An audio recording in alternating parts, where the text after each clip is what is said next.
Let's do this. Cotter and Marshall Show. Good morning. Hop on that stream. Join the Horde this morning. Facebook, YouTube, and Twitch. Should like, follow, and subscribe while you're there. Also, you can listen to the show. Just download the app for free. Get us on your in-home smart speaker. Check us out on the website, rock1061.com. Marshall, good morning. Good morning. So I pulled an old man Cotter yesterday because having Monday off always throws me off. Supposed to take my dog into doggy daycare. Completely forgot. Supposed to print out trivia and get it to the draft room by 7 o'clock. Remembered about 6:30. Okay. And then forgot to write trivia for the rest of the week. I just had a rough day yesterday. Ooh. So I'm wiping that one clean. Sure. Forget it ever happened. Yeah. And I'm moving on to hopefully a somewhat better day today. I had a similar experience yesterday, but mostly it happened at about 7:30, and that was just when I was having dinner. I had a meal prepared by Mac, who joins us on the show quite often. Her mother actually made us quite a bit of food yesterday, and it was such a gut bomb of deliciousness. I could hardly move, and I forgot that I existed for a few moments because butter was flowing through my veins. The one and only Paula Dean would be very proud of what Mama Mac put together, her Mama Margaret, excuse me, put together for us. Incredible dinner I had last night, courtesy of the Mac family. So I died a little. I will live less after eating that meal. I cut off at least a good 30 minutes of my life just with that singular meal. So I feel you, man. So she brought in basically a buffet spread. Yeah. Multiple crock pot burners, mashed potatoes, like you said, butter. There was about a quarter stick of butter. Yeah. And about maybe 4 servings of mashed potatoes. And that was after they were cooked with what I'm assuming was another half pound of butter. Yeah. Seriously, I think my heart hurts right now. It emotionally and physically, my body aches from the meal I ate last night. But it was delicious. And like I said, I felt a little bit, I feel your pain. I forgot I existed probably for a good, 15 minutes on the couch last night as everything was coursing through my veins. All right, coming up today on the show, going to be joined by Lauren from Connect Savannah. She's going to explain The Bachelor at 9 o'clock. Are you smarter than a community college dropout? We'll find out. Also going to talk fantasy football, who you should start, who you should sit. That's right, week 1 of the NFL will kick off. We've got the call-in topic today. What's something you just learned that you should have known for years or was just apparently fairly common knowledge? Call, comment, and text with those. About last night, we'll kick off the show. Going to talk about the world's oldest single malt scotch and how much it would cost if you want to try it.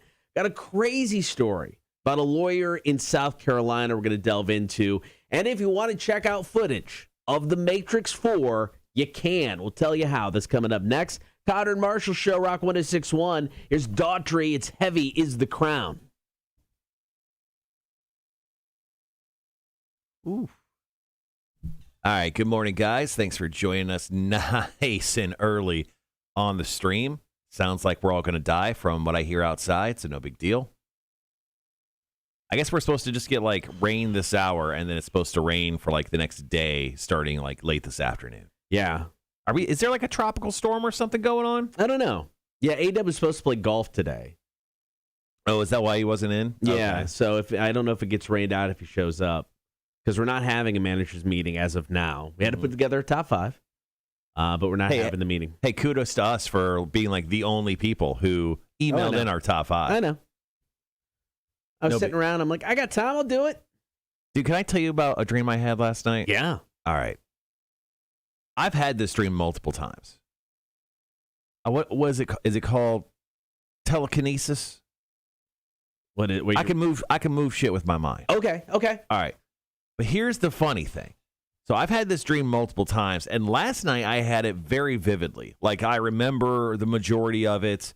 I remember where I was. I was in my mother's kitchen back at my old house.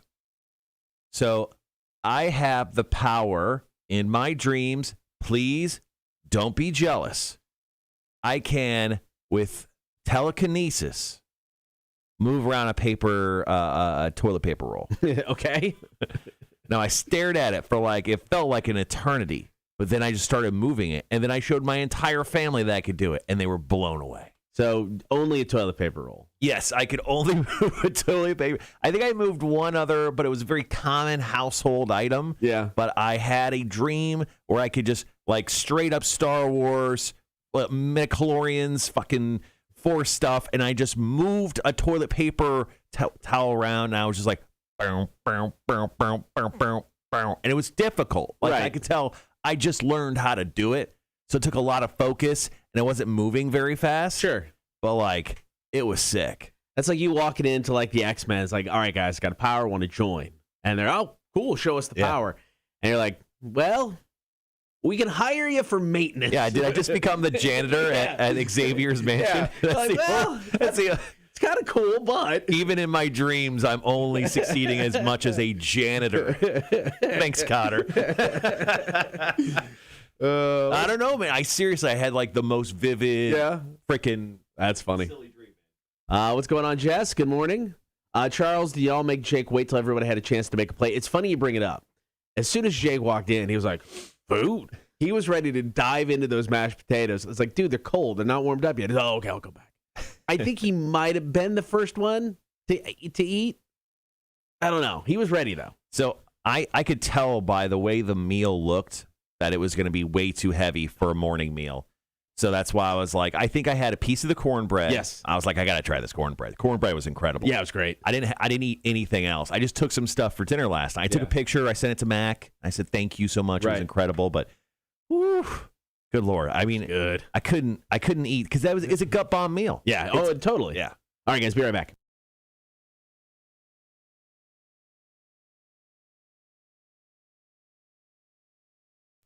The choice is yours. You can select the red or blue pill for a first look at footage from The Matrix Resurrections. I got details coming up.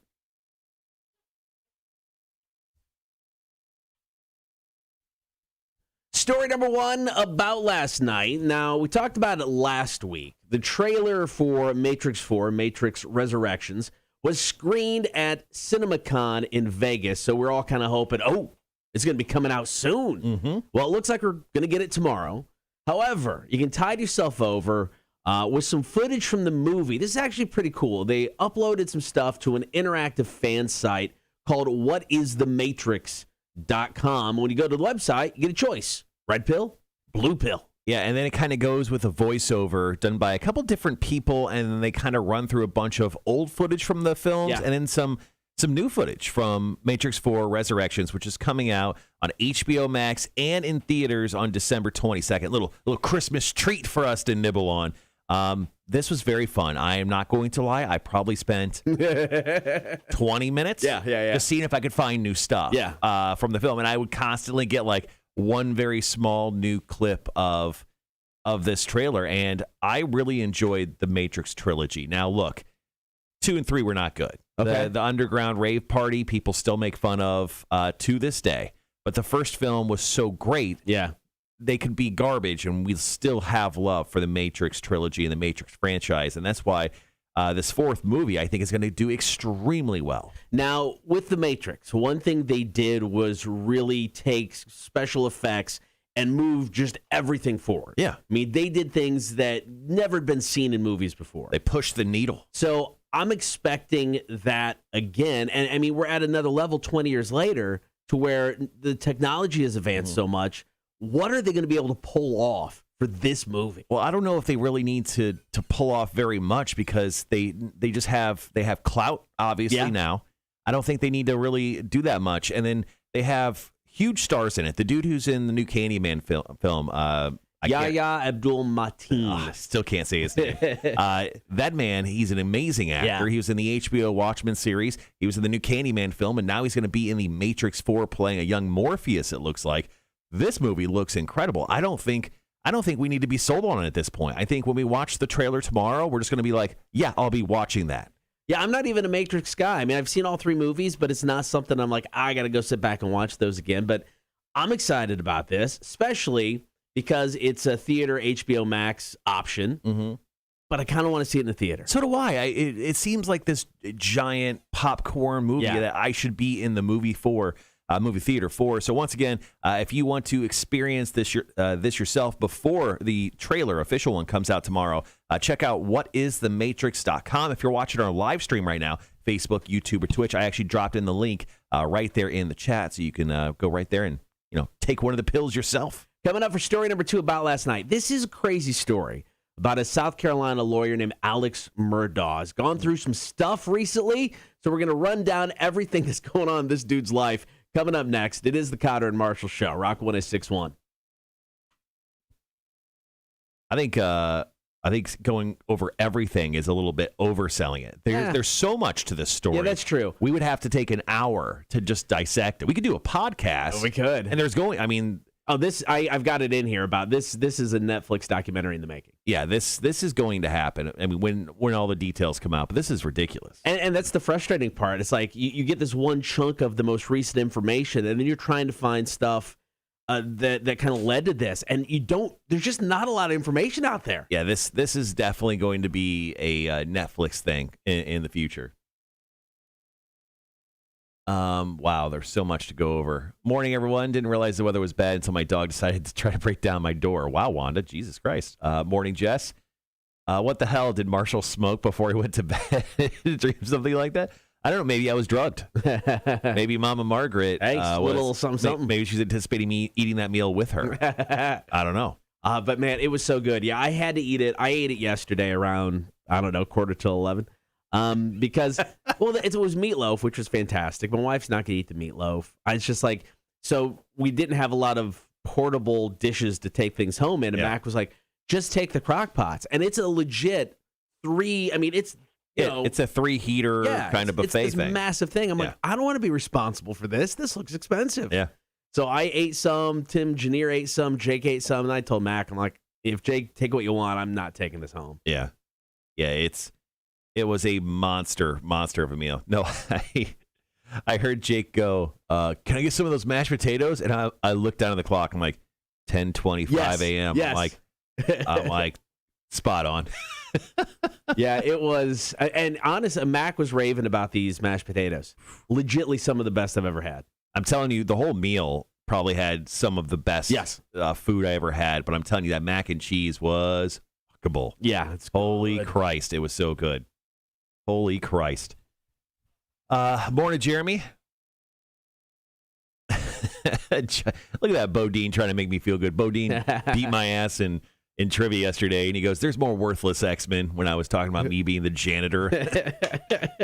Charles says that lawyer in South Carolina's version of Michael of Avante. Who's that? I don't know who that is. Oh, is that the dude who went to jail because of the whole Nike thing? Hold on. Oh, an American attorney best known for representation of Stormy Daniels. Yeah. He tried to extort, I think, like Nike or something. He went to jail. Yeah, this story is nuts. It's like I had not heard about the initial stuff that went down back in June until this latest information came out. And Chris Hummer from SAV, friends with her on Facebook, and she's kind of been posting stuff, and that's how I learned about this whole story. Yeah. So we're moving a lot of our show bits around for nice and early in the morning. So obviously we did Chicks on Dudes yesterday, which is usually a Wednesday feature. We're doing Explain the Bachelor today, and we're doing Mount Rushmore, I think, on Fridays for the next few weeks until we're going to end that bit. We're just going to do it for the summertime. But I got a chance to make a panel made, and I so love it. I sent it to Cotter immediately, so I just want to show it off because I thought it was really cool. Yeah, I think it's my favorite one. This is what our Mount Rushmore panel, like when you watch the live stream, is what it looks like. And boy, that's fun. Yeah, that's good. Stupid, ridiculous. I freaking love the work that our artist graphics guy did. So kudos to Brendan. Jess, no one knew anything because they made everyone sign NDAs. Yeah, I mean, his family getting murdered, and nobody's really talking about it. Nobody's been arrested yet. Yeah, well, his family's not talking about it because he murdered them. I mean, they're dead. I mean, it's wild, man. This whole thing is wild. Yeah, and once again, like when we talk about it here in a few moments, we're just touching on like the briefest Yeah. moment of the latest thing. Yeah, I mean, like I said, it's hard. There's no info out there, and even the articles that are there, I mean, tried their best to explain it, but it's like I don't know exactly what's going on yet. Dude, my wife loves this story. I'm telling you, like, her like quarterbacking me through the story. I mean, there's an update like every other week. Like, it's insane. Yeah. She's like, "Did you hear?" I'm like, "Nah, just tell me." Explain it to me like I'm a 5-year-old. Wanda says, "Don't worry, Dateline will get to the bottom of it." It's a wild story, and it's Alex Murdaugh, right? Yeah, that's what I'm going with. I 3-4 years from now, it's on Netflix. I mean, this is a Netflix documentary. So, what do you think? Did he kill his wife and kid? I don't know, but then who's trying to kill him? I think he shot himself. You think so? Yeah. Like trying to kill himself or trying to make it look like somebody's trying to kill him? Yes. Whatever happens, happens. I think he's going through some really bad depression. I think he was caught. Apparently, he was the whole money thing. We'll get into that. Yeah. I think he staged it. Okay. I don't think he would just randomly blow a tire. Someone would recognize, oh, hey, there's the guy, or maybe I've been following him. And we're just going to shoot him. And then I think he got like hit, like he was grazed in the head. Right. Come on. I think he shot himself. I don't know. This whole thing's wild. All right, got about 3 minutes. Ghost Square Hammer. Or I think he hired someone to shoot at him and they got a little too close for comfort. But how do you get shot at and then suddenly be like, yeah, I'm going to go to rehab? Yeah, right? Just saying, guys. Wild story.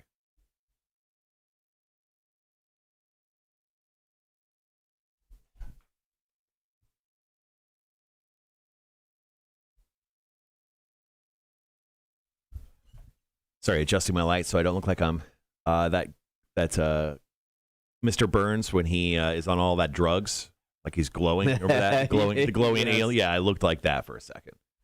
Sad news from the Tiger King world, speaking of Netflix documentaries. Eric Cowie, 52 years old, was on the show as one of the zookeepers. Yeah, A long-haired guy, found unconscious in his bedroom last Friday. He's passed away. this is the dude with like long hair, no teeth. Yeah.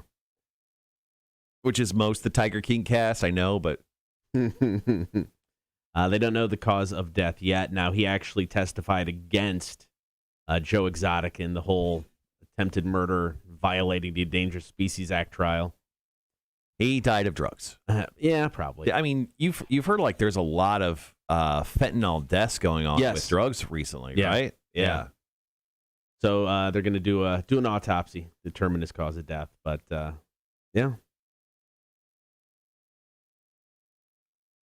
Yeah, it seems like there's been a bunch of tainted drugs that have come in,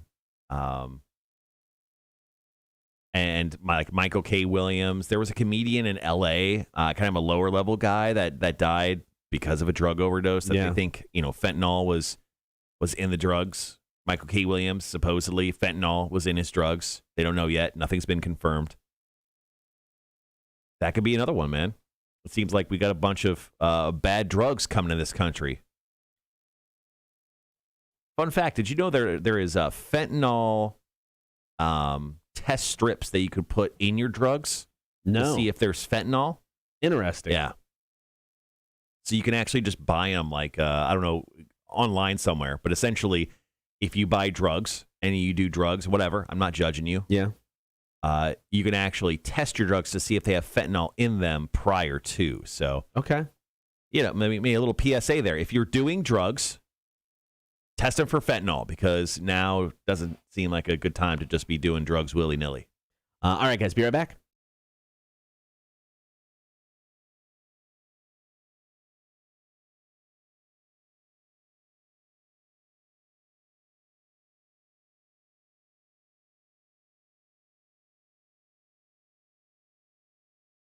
I'm calling it now. This story about South Carolina lawyer Alex Murdaugh, 2-3 years from now, Netflix documentary. Oh, yeah. And we're still not going to know exactly what's going on. This one's crazy. Got it coming up next. Cotter and Marshall Show.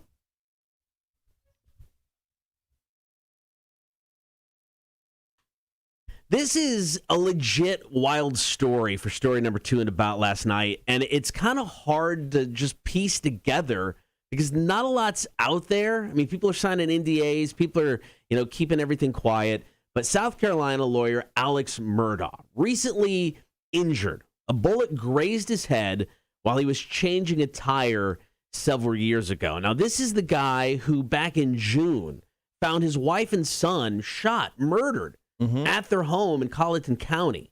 And there is no information about that. Who killed him? What's going on? I mean, they kept that super secret and even going to court to try to keep the lid on this story. So his son was apparently not the greatest person. Apparently he was getting implicated in the death of a young girl on a boat. There was also implications that he possibly hurt someone else, maybe hurt them to death years ago as well. So Alex Murdaugh, this old guy, an attorney in Columbia, South Carolina, his family is no longer with us. They were murdered, his son and his wife, riddled with bullets. And this is, like you said, this is a story we could probably talk for an hour on and not still really hit every single fact that we know at this point. And there's so much more to learn because Alex Murdaugh, yes, was shot just a few days ago, maybe a week ago or something like that in Charleston. So now the news has come out that he has resigned from his job at his law firm because he's been basically embezzling money, diverting lawyer fees to himself, millions of dollars. And now he released a statement basically saying, look, the murders of my wife and son have caused an incredible, difficult time in my life. I made a lot of decisions that I truly regret. I'm resigning from my law firm and entering rehab after a long battle that has been exacerbated by these murders. So the PMPED law firm that he worked for put out a statement as well saying this is disappointing news for all of us. Rest assured that our firm will deal with this in a straightforward manner. There is no place in our firm for such behavior. They're going over their books. They're going to try to find out the exact dollar amount that he ripped him off for. This is just, like we said, a chapter in a very large book of crazy coming from this dude's family because they are a South Carolina institution. His father, his great-grandfather, all work in law. He's got, it sounds like dozens of family members that work on the law side of stuff in South Carolina. They run a lot of things. I mean, this just sounds corrupt in so many ways. Cotter, I can't wait to watch this on Netflix. I mean, I hope we get it because if not, will we ever learn the full truth as to what happened? I mean, because they are keeping everything so quiet, because they have gone to court to try to shut everybody up about things. I mean, if there isn't this document, will we ever know what actually happened? Hey, we're about to find out stuff on aliens. That's been coming out this year. Right. We're finding out stuff on Bigfoot. It seems like we're only days away before we actually capture a Bigfoot. We're going to figure this out in maybe the next few months. This one's easy. You think so? Yeah. I don't know, man. I know. Well, here's the thing. When it comes to Bigfoot, they're not going to go around, looking on social media, outing themselves. Right. People are going to people. And the people of South Carolina are going to talk eventually. Someone's going to come around, make a mistake. Someone's going to come around with a big bag of money. Someone's talking, man. Give me this Netflix documentary and give it to me now. All right, I got one more story to go and about last night, and it's all about the world's oldest single malt scotch. If you got several $100,000, it could be yours. Here's Corn Freak on a Leash, Cotter and Marshall Show, Rock 106.1. We have some kind words of encouragement for anyone who's doing drugs. Dave says, just smoke weed and drink beer. Wanda says, better leave them street drugs alone and stick with the weed and edibles. So, and then Charles says, no hope and dope. So I love it. I love it. Some positive words. Oh, crap. I was about to ask Tony about this. So Tony, member of the Horde, owner of a Perfect Touch Massage. No rub and tugs there. Tony says, corruption is Home Depot, playing with my emotions and sleep. Still no skeleton, supposedly tomorrow. So I was on Twitter yesterday, and I don't know if you know anything about this, Cotter, or not. So I was on Twitter. So Home Depot is the home of a 12-foot skeleton. Okay. So this 12-foot skeleton has LED eyes, and it is very, very popular. It's $300. and it sells out in seconds. Okay. Most of the time, you can only get it in store. So Tony, our next door neighbor here at the radio station, she's been going to Home Depot for like 3 days because they just released the skeleton. Right. She went there yesterday morning, 5 a.m. No luck. She just went there again this morning because they open at like 5:30 because of contractors and stuff. No luck. They say, oh, we're going to put them out tomorrow. We're going to put them out tomorrow. It's an incredibly difficult Halloween decoration to get. It is like the Mount Rushmore of exclusive Halloween toys. So, I mean, I have just a picture of the box, but this is kind of what it looks like. Oh. So here on the box, 12-foot graven bones, giant size skeleton with life eyes, trademarked, LCD eyes. You can turn it on for 16 hours per day. Arms are posable. Durable pre-wired metal frame. Tethers and ground stakes included. Requires 4 C batteries or AC adapter. Assembly takes approximately an hour with 2 adults. Jesus. This thing is actually it's more exclusive than a PlayStation 5. Right. Because they only make so many of them. And Rhett just said it's like a PS5 of decorations. It is. And our friend Tony is all in. Now, Tony, I don't know if you can buy more than one. But I just talked about paying $150 for a blow-up T-Rex skeleton. Yeah. Tony, if there's an option for you to buy 2, I will give you $300 today. Damn. I would like to own a 12-foot tall LED-eyed skeleton. Now that there's now your tree's down, you got plenty of room. I've got tons of room. You got all kinds of room. Yeah. There's a Pumpkinhead edition this year. I don't know what that means, but I'm in. I mean, I know the Pumpkinhead movies, but like, oh, this is crazy. I mean, like I like deep dove into it. Like I found a picture from the factory that they have of making the skeletons, and they had them hanging. Like they had like 100 of them hanging around. Like, this is creepy. But that is probably the most exclusive Halloween decoration this year. Okay. Yeah. $300 though. For a 12-foot tall skeleton. I know that's ridiculous, but I'm dumb enough to pay for it. I would find ways to decorate it for Thanksgiving, for Christmas. It would be my new Christmas tree. New Year's Eve, everything. I need a new Christmas tree. I would definitely use that. All right, guys, be right back. If you've got $200,000 laying around, you could buy a new bottle, or I should say old bottle, 80-year-old Scotch. Stories coming up.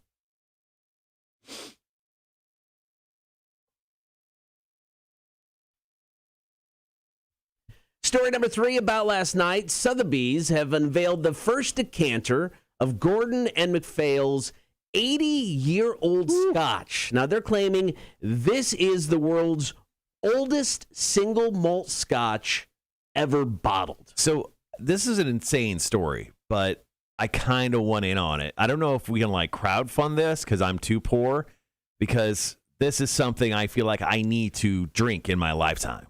So the whiskey has matured in an oak cask since 1940, and only 250 decanters are going to be released, and they're going up for auction next month. I think it was October 7th in Hong Kong. Now, the first decanter can be offered alongside the framed original cask head, whiskey tasting experience for 4 in London, and some other like lithograph and type stuff. You know, the guy who designed the decanter is going to be there with you hanging out. Yeah, it's like buying the special edition of like a video game. It comes with like the statue and the art book and the music CD. Like, you don't need any of the other stuff. You just need the bottle of whiskey. Now, the estimated value is between $100,000 and $200,000. I know you're a whiskey guy, Scotch guy. I mean, you spent some money, you know, on some whiskey in the past. I mean, like $200, I think is the most I've ever spent. This is timesing it by a lot more than that. Well, I'm going to say this is $200 to somebody. This is a drop in the bucket to somebody who likes this stuff or just wants the status symbol of having this bottle. Yeah. This will sell out at this auction instantly. I wouldn't be surprised if it ended up going for higher. Yeah, no, it will go for higher. I mean, just think of NFTs, right? Non-fungible tokens, where it's just like digital art. You just get a save on a folder on your computer. Those sell for a ton of money. Yeah. Some sell for hundreds of thousands of dollars. This is actual for a tangible thing, like a real thing, not just some stupid image. I mean, This, I think, will probably go for more. I think it'll go higher than $200,000, maybe $250,000. Yeah. I think it'll go maybe somewhere around there, maybe $300,000. But, I mean, obviously, even if I had this type of cash, like this throwaway cash, yeah, I won't lie to myself. I would definitely buy this. Would you drink it, or would you let it sit? I would let it sit for a while longer. Okay. I would let it sit for a while longer. I don't know if I could ever open it. It's like a piece of art. You'd have to try it, though, right? I mean, a little bit. I don't know. Do you get a taste? I mean, you got to. Can I get a shot out of another bottle when I buy it? Maybe the trip to London. Right. Maybe there, because it is a whiskey tasting experience. Yeah. So maybe if there you get to try it, then you don't have to open up the bottle. That would be nice. But this is going to be interesting. I mean, I can't wait to see how much this thing goes for. Once again, it's going up on auction on October 7th in Hong Kong at Sotheby's. Sotheby's. Sotheby's, yeah. So that's the famous auction house that sells a lot of cool stuff. But this is really interesting. I want to see how much this thing goes for. I'm going to say over 300,000. I'll take the under. Okay. I'll take the under. Okay, fair enough. We'll see you on October 7th. All right, coming up next, Metallica's Black Album celebrating 30 years this year. We're going to celebrate this weekend. We'll tell you how next. Cotter and Marshall Show, Rock 106.1.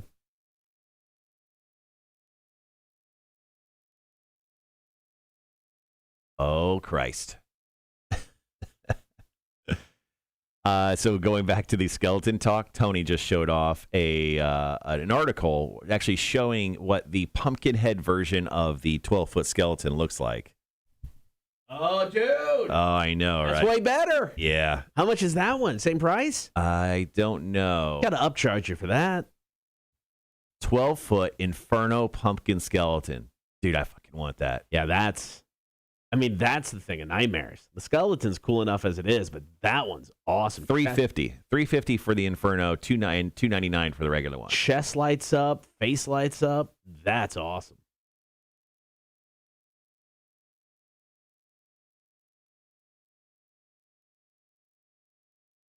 I'm going to grab some coffee real quick. Do it.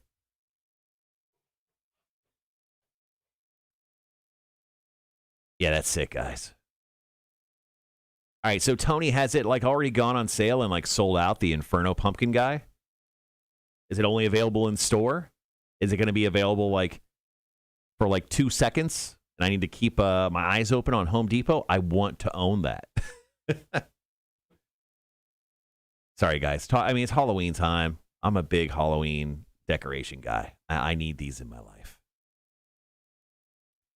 All right, guys, just a little heads up on the show today. Going to obviously be talking about a Metallica weekend.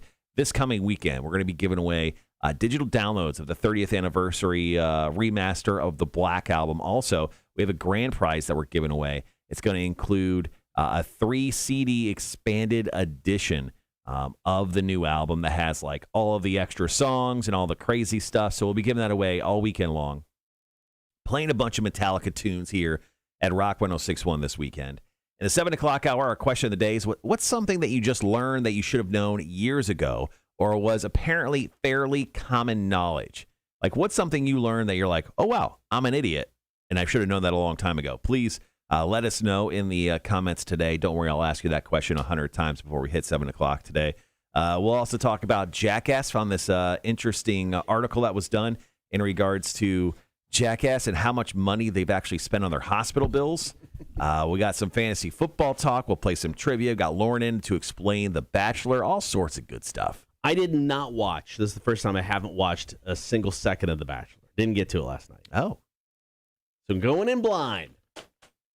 Tony says, yes, the only local store left to release them is Victory Drive. Pooler and the rest have already sold out of the 12-foot tall skeletons.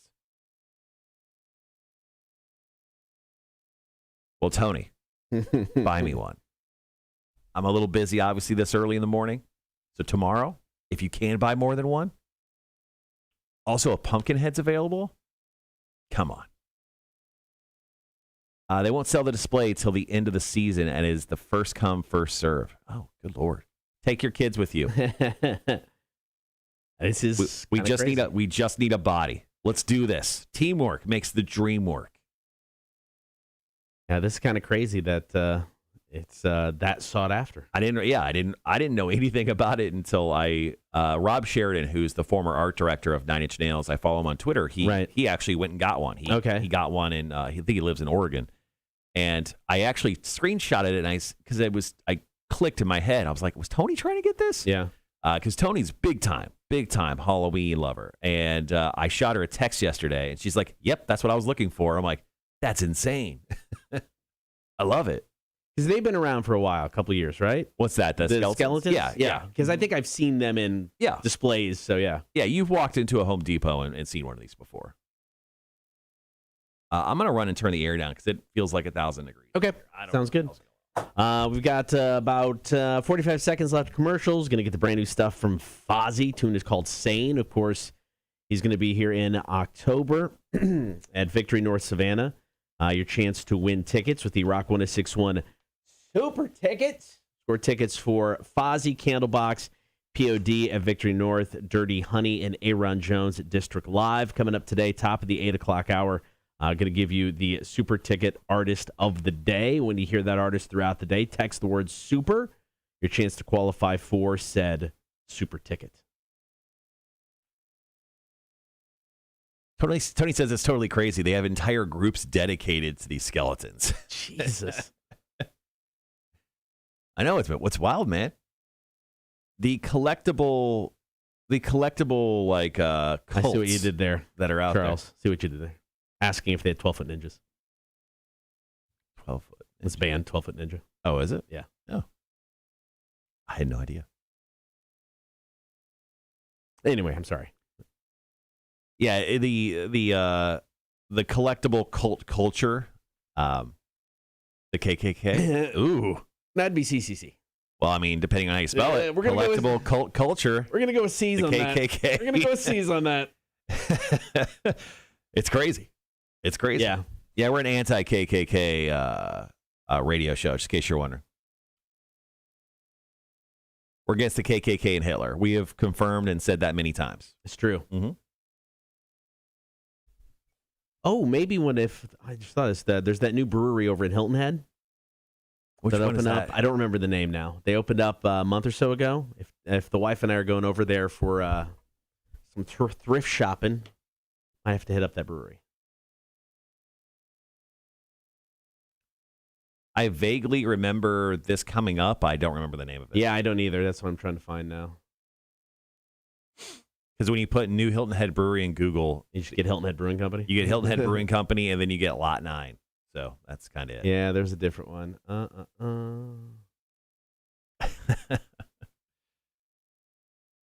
All right, guys. Once again, our question of the day, if you want to drop in your comments in the stream, or if you want to go ahead and call us and let us know your tale. The question is, what's something that you just learned that you should have known years ago, or was apparently fairly common knowledge and you just found out? Please let us know via the text line or by giving us a call at 1-800-394-1061. You can also drop your story into the stream. Got some, obviously, another great reaction from everyone online. So thank you for everyone for chiming in there. Rhett just shared a story with us, Cotter. Okay. Here's the headline. Naked woman, 28, drives golf cart into Florida standoff scene with armed suspect, reports. Happened on Sunday morning. Cops near Tampa, Florida, in the middle of a standoff with an armed teenager on a rooftop. 28-year-old woman named Jessica Smith drove right through the middle of everything in a golf cart completely naked. Total coincidence. She had nothing to do with the standoff. I wouldn't mind seeing her naked. She looks all right. Cops initially tried to shoo her away so they could focus on the standoff, but she refused. Wait. How did the cops shoo her away? Would they have a squirt bottle? Maybe.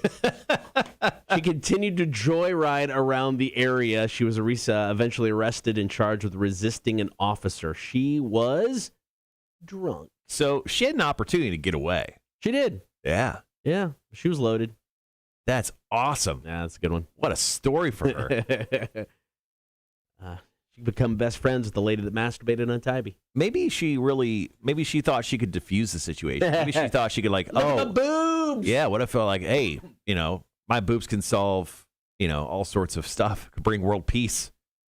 Maybe she really thought her boobs were that great. Maybe she's been told. Mm-hmm. Only one way to find out. Please send us a picture. KM Show at rock1061.com. Lincoln and South Brewing Company. That's what it's called. So may have some fun. That's what it's called. All right, guys, be right back.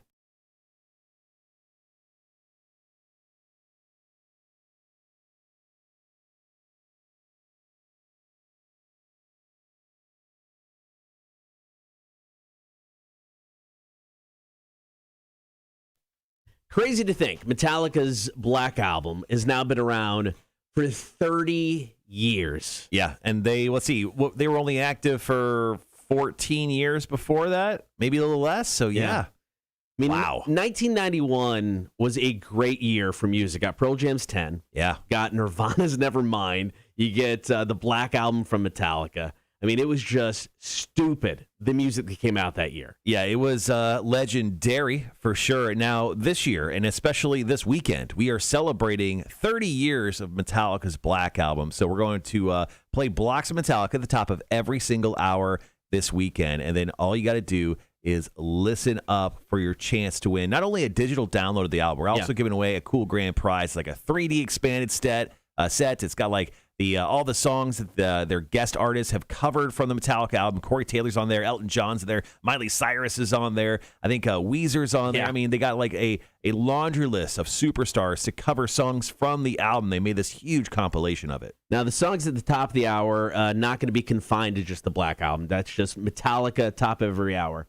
But we are going to play the Black Album in its entirety, Saturday and Sunday, both at noon and 5. Ooh. So just front to back. Entire album. What's your favorite song from the Black Album? I don't want to give that away yet because it may have something to do with the Mount Rushmore coming up later on this week. I don't want to play my hand. It's trying to get you to reveal it. I don't want to say anything yet. So we'll get to that later on Friday at the Mount Rushmore. But yeah, celebrating 30 years of Metallica's Black Album all this weekend. It starts Friday at 5 o'clock. All right, coming up after 7, call, comment, and text. You know the number, 800-394-1061. What's something that you just learned that you should have known for years? Something that was just kind of fairly common sense. So we want your story now, 800-394-1061. It is the Cotter and Marshall Show, Rock 1061. Is that the only time we're hitting up Metallica there? I have it. Oh, no, you have it in 8 o'clock hour. With Travis in, I'm guessing the breaks would have been longer, so it was probably going to get dropped. I'm guessing they'll be a little bit shorter now, so I'll probably get to it.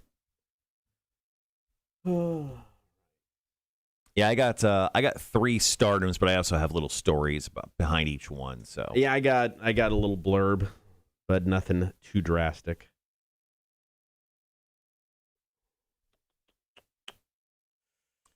Kiwi says, I am totally trying for this prize. Good. That's what we want you to do. Poke, poke. But yeah, that'll be this weekend. So you'll have your chance at winning some cool stuff from us, actually, this weekend. And the best part about it is we're able to just like message it directly to you. Unless you win the 3 CD set, then we gotta mail that to you. All right. I personally couldn't come up with anything for this one, so I don't really have anything. I've got like a easy one. Okay. That I could share.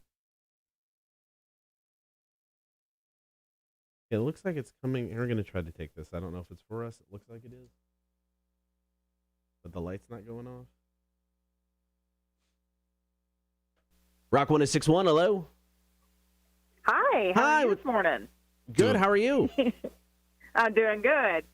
So how about I am 50 years old, and I was probably about 45 before I realized that your car had a little gas tank and an arrow showing you which side your gas tank was on. How sad is that? No, it's not sad because that's probably something I learned within the last decade. Like it took me the first easily 30 years-ish of my life to figure out that same exact thing. Well, good. I feel a lot better about it then because I thought I was the stupidest person in the world that I didn't know that. And that thing comes in handy. Like I just got a new car and I can never remember which side my tank is on. I use that every time I pull into a gas station now. how sad is it that I've had my car for like 3 or 4 years, and I still have to look at it? That's awesome. Well, thanks for calling in this morning. We appreciate it. All right, y'all have a great day. All right, thanks. See ya. Bye. She seemed nice. She did. First time caller. Thanks for calling in. All right, so that's nice. good. We have that. Good So call. let's save that for break number 2. Yeah. So I'll go first, and then let's see. Got several on the. Yeah, I don't have anything yet from the stream, so hopefully we can change it. All right, guys. Here's our question of the day. Listen up close. What's something that you just learned that you should have known years ago, or was apparently fairly common knowledge? Good morning, Holly. Thanks for joining us.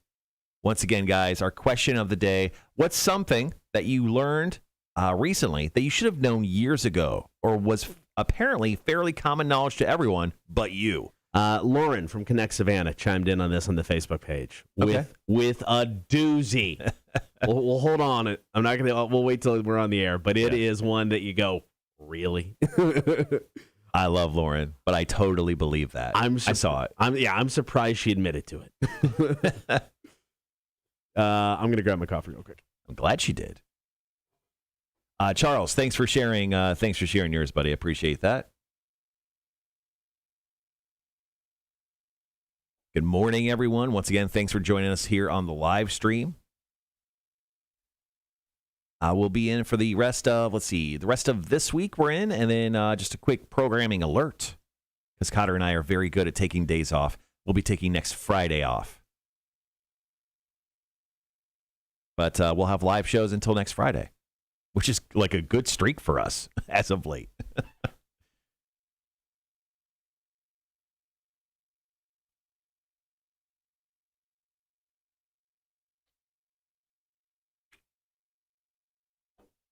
Woo!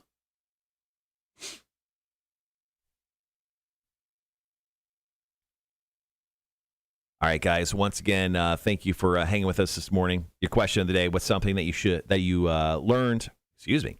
I haven't learned anything. What's something that you just learned that you should have known years ago, or was apparently fairly common knowledge to everyone but you? So let us know your stories here in the chat. You can also just call us or leave us a text message, whatever's easier. Speaking of, I'm going to chime into our text line real quick, see if we got anything locked and loaded there.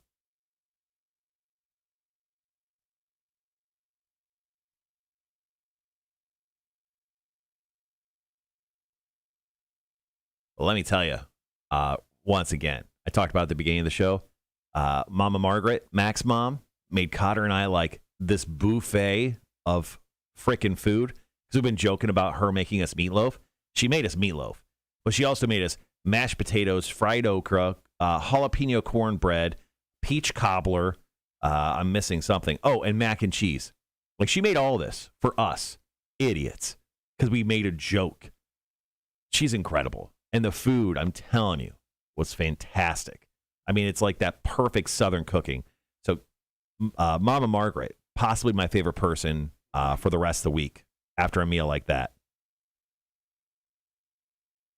So it's kind of funny, Cotter. So yesterday, after we got done eating dinner, my wife looks at me and she goes, "Can we just rent Mac's mom for Thanksgiving? Like, can we just rent her and see if she's available to just come and make us food?" And I'm like, that is a great idea. That's fantastic. Something tells me, though, Mac will be going home for Thanksgiving. Yeah, well, apparently Mac's mom is quite the baker, and apparently she takes commissions for, like, holiday treats. Oh. Apparently her red velvet cake is famous. If I'll have to wait until Ella is back from college, and I'll hit her up for that, because that's Ella's favorite cake. Yeah. Is red velvet.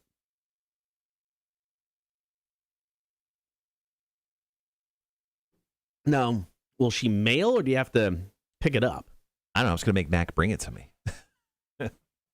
Mac goes home like every other weekend. Right.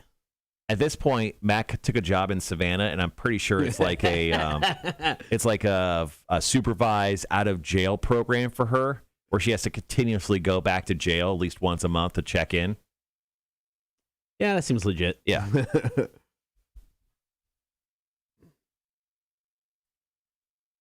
All right, looking into this Lincoln and South Place. Let's see if it's what they got on tap. See if it's worth checking out.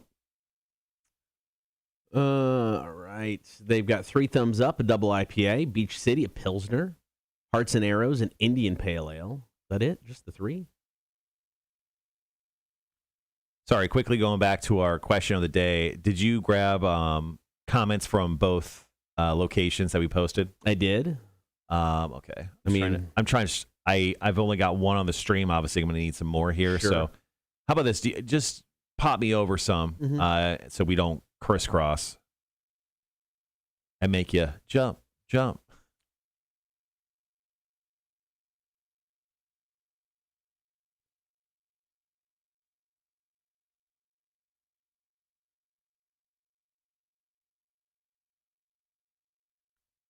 So we have some more shows to kind of announce probably in the next week or two. Oh. Not what you think, though. But we'll have something that's pretty cool if you're into it. My really vague hint right there. Fair enough.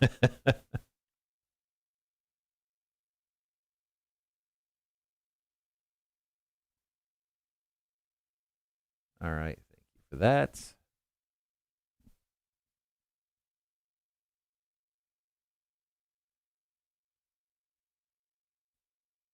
So I don't know if you saw this. I obviously was a little old for this. My kids, not really. I guess they were too young for Blue's Clues.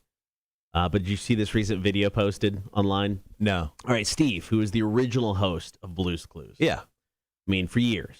In 2002, promptly just kind of left the show. Yeah, he left and his brother took over, right? Here's my brother's taking over. Peace out. This was 2002. Well, he recently posted a video, and it was from the Nick Jr. Social media pages, so it's a legit video. He's in his green shirt, hat wearing, covering his bald head, and just basically kind of gave people closure. And it was just like, this, I went to college, I did all this stuff, this is what I did, I couldn't have done all this stuff without you. It's the 25th anniversary of Blue's Clues, so it ties into that. So he does all this. I've seen multiple people post about, if you grew up with the show and you grew up with him, I get it. But multiple people posted about how they didn't expect this video to cause that much emotion for them. One of them, Bob Covino. Really?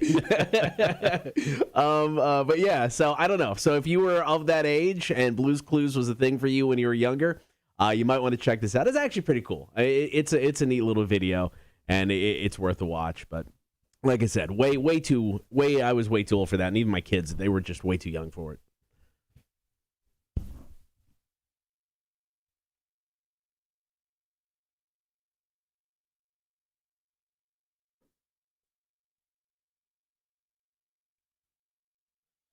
All right, we've got still got plenty of time. We got like 7 minutes left. Sorry, I'm just putting together a few things here. Sure. On our call-in today, question of the day. But yeah, that Vera beer. So no, they just list those 3. They got to have more than 3 beers, right? I'm sure they just don't have them posted. I'm sure they just have the 3 keys up there.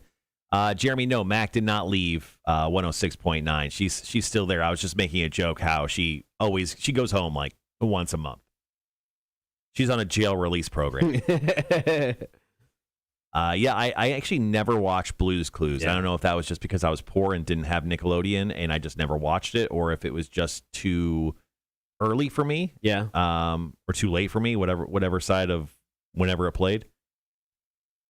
But I saw the video this morning real quickly, and I'm like, oh, yeah, that's the dude from Blue's Clues, and I felt nothing. Yeah. But that's generally my reaction on most things. Gibby says, I still sing songs to this day. I get weird looks. F those guys. Yeah.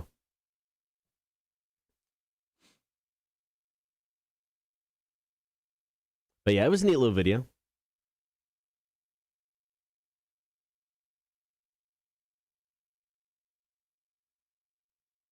All right. Did they have anything else? Sorry, I'm still looking at this brewery, seeing if they have anything else on their Facebook page posted about maybe something fun and exciting they got. Looks like a cool place, though. Smaller side of things. shoot. Yeah, they got to have more. Their tap looks like to be 20 plus taps at this bar. Yeah. They got to have more on tap. Okay, I'm in. All right, honey, we'll go thrift shopping, but we're hitting up Lincoln and South.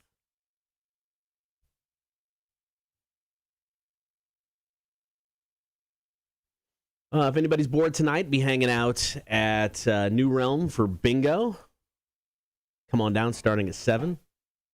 Free beers, free appetizers, gift cards to New Realm.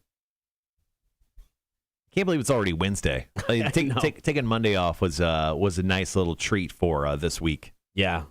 No, I'm super happy. It's already Wednesday. Mm-hmm. So that's good. Yeah, doing 5 shows a week is way too much. I honestly, I'm still voting for 4. No one's hearing my vote, though. Oh, no, I second that. I want now, David Letterman did this. He did 5 shows a week, but he worked 4 days a week. They recorded 2 shows on Thursday. Yeah. So, obviously we don't record the show, so it kind of makes it that difficult. Right. But I think eventually that's a negotiating point. I think I'm totally okay with recording Monday's show on Sunday around 4 o'clock. Okay. Is there a way for us to record the video portion of it as well so we have that running? Or we just not stream on Monday? No, I can record it. Okay. Yeah, I can record it. I can upload it to YouTube, and it would look just like it is now. There you go. All right, guys. It's like a watch along, though. You have to kind of time it out. Yeah, and I'll literally just post the video at 6 o'clock. Done. Done. 100% done.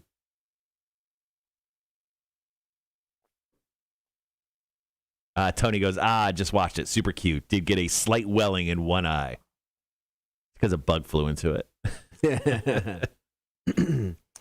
So, Tony, the pain-free wake-ups ended today after the massage. Got the massage on Saturday. Woke up pain-free every day. Today, the pain in the neck was back. Mm.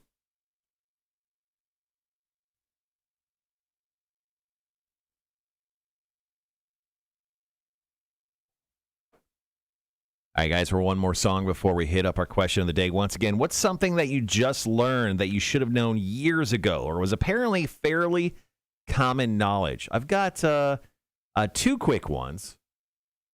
One I straight up stole from a listener because I remembered when I learned that. So I'm totally taking theirs as one of mine. Also, something that I learned when I was a much younger man, but it was definitely an eye-opener. And it took me a few years to or about a year to figure out what I learned. So we'll do that. We'll do that first. So I'll go first, and then you've got. There's some online we can pull if we need a few extra too. All right. So how about this? I'll go ahead and start. I'm going to do 2. Okay. I'll do both mine. Okay. You go into your Facebook, and depending on time, if after we get done with your Facebook, if we felt like we've gone the sufficient amount of time, let's go to break. Yeah, and then we'll come back with a call. You could tease the call on the first break, right? And then the second break, we could start with the call, and then I can go over what I got from the stream. Yeah, like I said, there's a couple off the online I can grab. Guys, we got about 2:45. I'm going to kill the audio real quick so I can edit up this call. We'll be right back.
All right, guys, we're back on the stream. We're going to go back on the air here in like 20 seconds.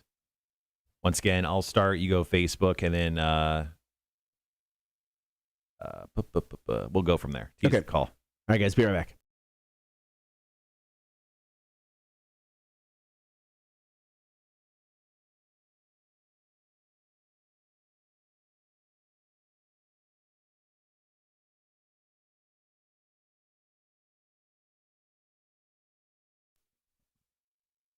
What's something that you just learned, but you should have known for years because, you know what? Think about it. It's just kind of common knowledge. Taking your calls, comments, and texts. Number is easy, 800-394-1061. Call or text on that, or hit us up with a comment on the chat. So I actually got a comment on the stream, and as soon as I read it, I'm like, oh, wait, that's something I just learned recently, too. So Matt on Facebook said, sliding your thumb on the space bar to control the position of your cursor on an Android phone keyboard. Now, I recently learned this with an iPhone, probably within the last year and a half, where you can hold down on the space bar and then move it wherever you want on the. It blew my mind, and I don't know if it was like a new thing from like an iOS update, but I don't know. But I think this feature has been actually in the iPhone for years, and just no one ever really talked about it. But it's one thing that I use constantly, almost on a daily basis, because my fat thumbs can't type correct. I don't know what's wrong with me, but I have that issue all the time. I discovered by accident, just reminded me, I discovered by accident, back when I had an Android, you could do the swipe to text. So, you swipe to right, instead of, punching the buttons. iPhones didn't have that initially. They do now. And I discovered that on accident one day. I just dragged my finger across the keyboard and went, oh, this is back. I love using that feature. It's so good. Also, one thing. So this is when I was much younger. Once again, our question of the day is, what's something that you just learned that you should have known years ago, or apparently is fairly common knowledge? Now, once again, as a young man, 17-ish years old, I didn't know oil changes weren't optional. So my first car ever was 1986 red rusted Chevy Cavalier. It was quite the lady getter. I bet. If you could imagine, sir. This car, I never changed the oil in. And I think my dad along the way was just like, he'll learn. So I'm driving my car probably about 60 miles an hour down this country road, going back to my house. And I start hearing a knocking, like someone's literally knocking on the outside of my door. Right. And I was like, what is that? It was my piston trying to shoot through the hood of my car, because it essentially broken through. My engine essentially exploded because oil, which I thought at that point, that's something that's like optional. You don't have to change it. It's always in there. It's never going to burn away. Apparently, I didn't know that, and I was so dumb. I never thought to ever get an oil change. It lasted a year, so pretty good. You got a year out of it? I got like a year of not oil changes. It was already an old car, so it's been beaten half to death. And I lasted almost a full year before my engine exploded because I didn't know oil changes were, quote unquote, necessary.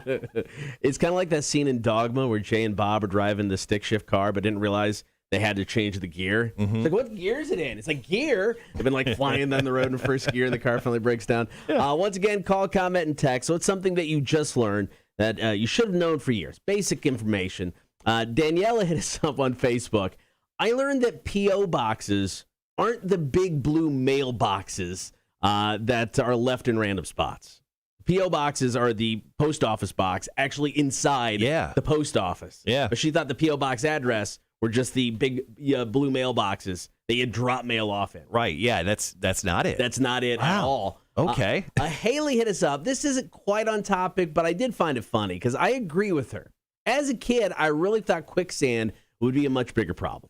Because if you watched on rerun constantly Gilligan's Island, how many times they ran into quicksand, you legitimately thought, I got to watch out for quicksand because it's a thing. Like, it's very common. Yes. I mean, there's sand close to us. Yeah, there's but sand it's in places. not quicksand.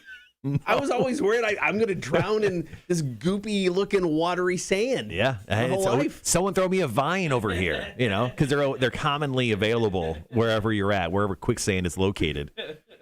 I'm sorry. What's something that you just learned that you should have known for years, or apparently just fairly basic, common information. Got a great phone call coming up next, and it's one that I think most of us don't realize is a thing until way later than we should have. Oh, yeah. We should totally know what that is. We'll get to that call. More of your stories coming up next. So be sure to hit us up. Call, comment, and text 800-394-1061. What's something that you just learned that you should have known for years? Here's Evanescence and Better Without You. It's Rock 1061.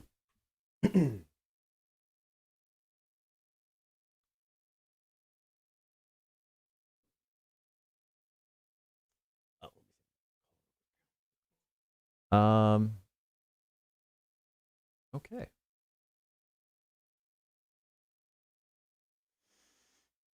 I got Lauren still left, which is a good one, so I was going to hold on to that.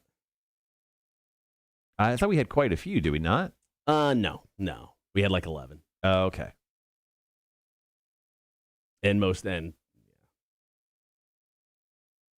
Let's see. I got one from Jeremy and one from Charles I can use on this next break. Do you just want to go two with this then? Yeah, I think so. Okay. Let me double check. Yeah, because that was about the TikTok page that has. All right, and I brought up the one website that's got a few too. I can read those. Making sure there's anything I missed. Ridges on the bottom. Bring back Lex and Terry. Stocks. Yeah, that's not. Yeah, it's just.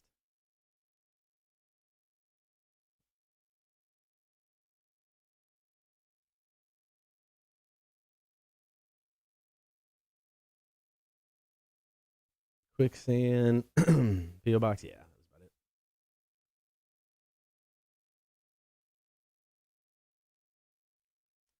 All right, guys, got about 2 minutes. All right, guys. Well, once again, question of the day is, what's something that you just learned that you should have known years ago or were apparently fairly common knowledge? If you got a story, go ahead and feel free to share with us or just go ahead and give us a call, 1-800-394-1061. You can also text us on that same exact number as well.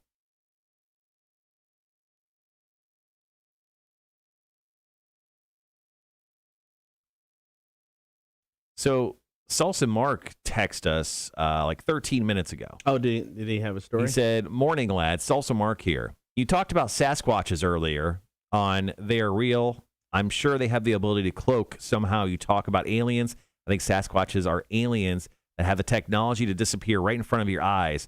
No, I'm not effing on drugs. It's highly possible. How else can you explain different footprint sightings?" Wow. Salsa Mark has got some feelings in regards to Bigfoots. Bringing it on. I like it. Yeah.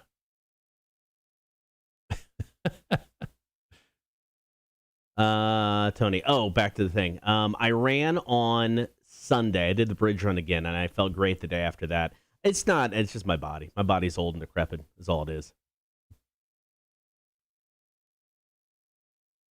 All right. So, do you want to start with the call here? Yeah, I think so. Okay, go ahead and start with the call. I've got two, and then you just want to wrap up with Lawrence then? Yeah, that's okay. fair. We'll do that.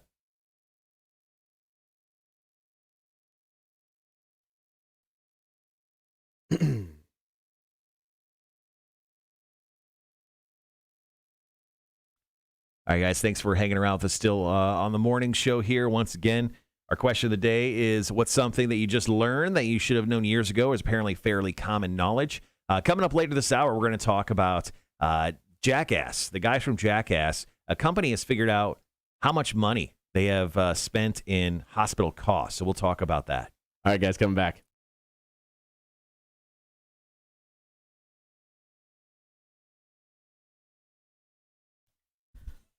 Good morning. Thank you for hanging out on air and on the stream today. What's something that you just learned that you should have known for years? It was just basically fairly common knowledge. You can call, comment, and text. The number 800-394-1061. Got a great call. And I think this is one of those things that we all have this aha moment with way later than we ever should have. I am 50 years old, and I was probably about 45 before I realized that your car had a little gas tank and an arrow showing you which side your gas tank was on. How sad is that? No, it's not sad, because that's probably something I learned within the last decade. Like, it took me the first easily 30 years ish of my life to figure out that same exact thing. Well, good. I feel a lot better about it then, because I thought I was the stupidest person in the world that I didn't know that. And that thing comes in handy. Like, I just got a new car, and I can never remember which side my tank is on. I use that every time I pull into a gas station now. How sad is it that I've had my car for 3 or 4 years, and I still have to look at it?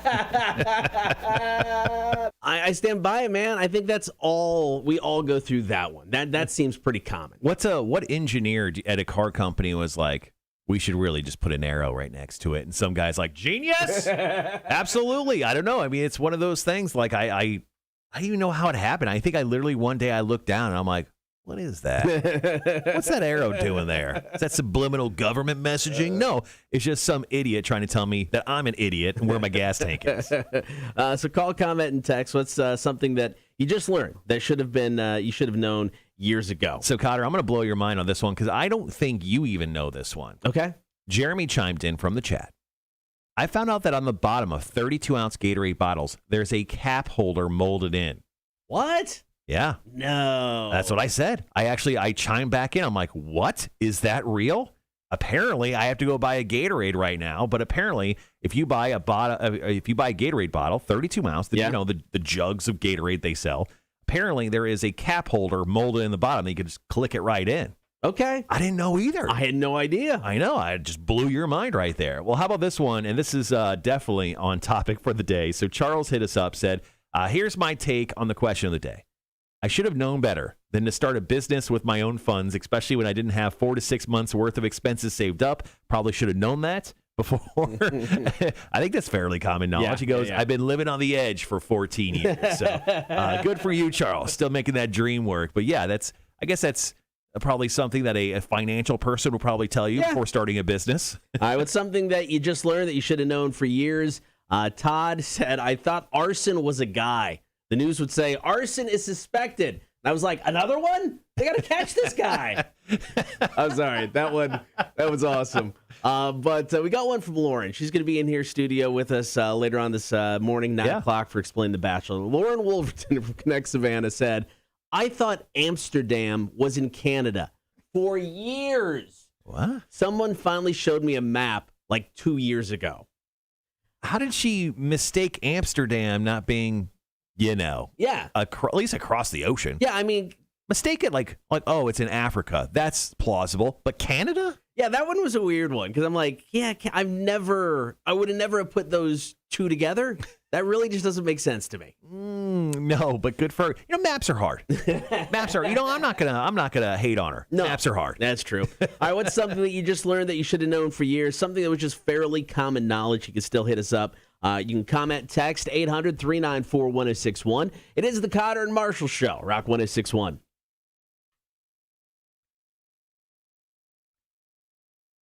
All right. So with this next break, did you want to do something with that, or what did you want to do with that? That is the better question. Stellar question. Hey, Thomas, welcome back. Stuff around here a little bit. Put that there. Excuse me. Let's see. Did we have anything that we didn't get to that we could talk about? Morning. Good morning.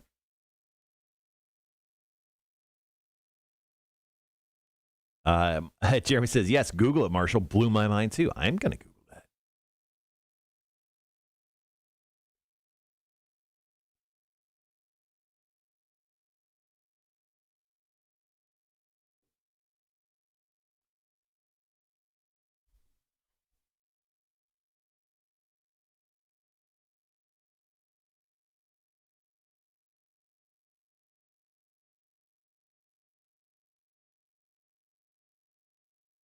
There's this story about on Wise Brothers about record number of us plan to bet on football this year.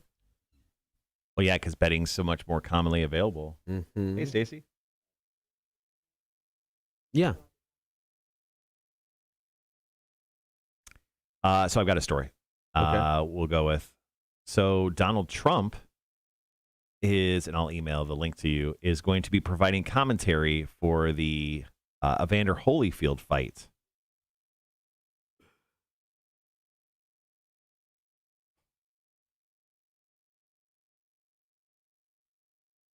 So this is going down this weekend. Okay. So Evander Holyfield is stepping in for what's his name?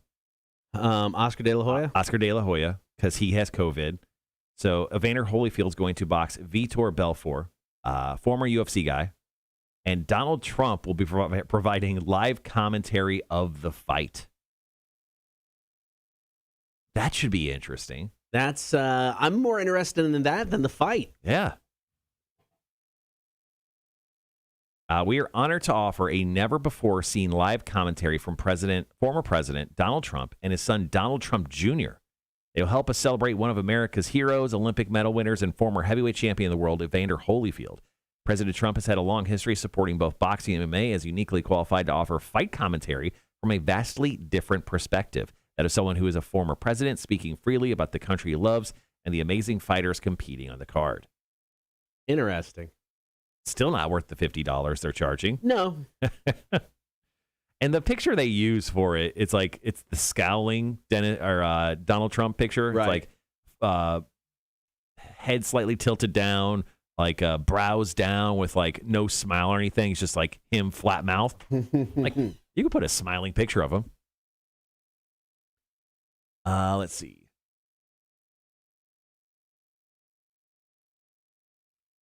Tony says, aside from anything sexual, what's a great gift for a 19-year-old boy? Does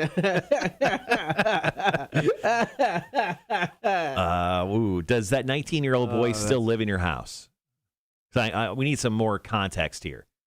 Ted Thomas says clothes. Do not buy your 19-year-old son clothes. The last thing he wants you to do is buy him clothes. Charles says, I can't believe K&M show can't admit that they don't learn until the morning show started that studio engineering isn't a real section of engineering. I don't know. Let's see. Why is that fight happening? They should really get a real job. Oh, I guess with the fighters, maybe? I don't know.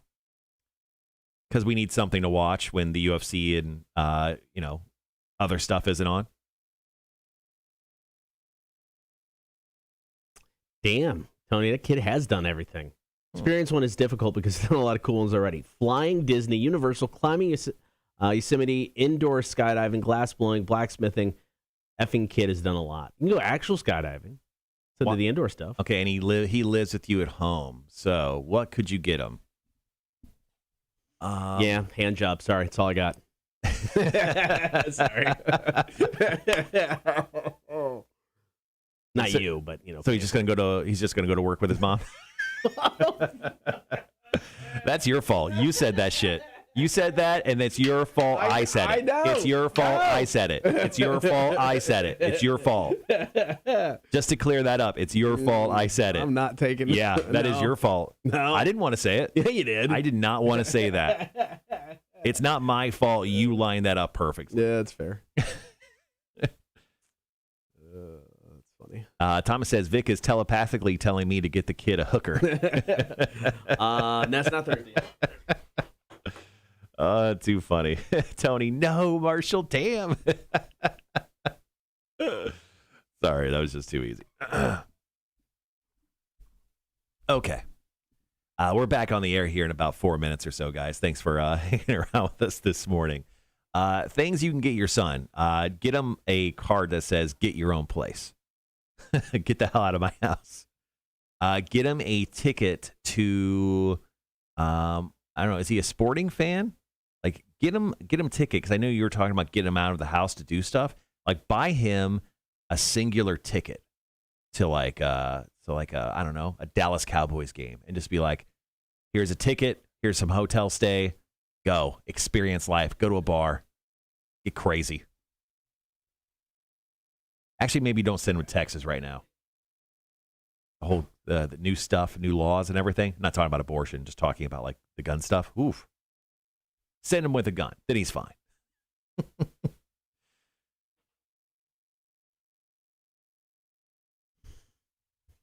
Gibby.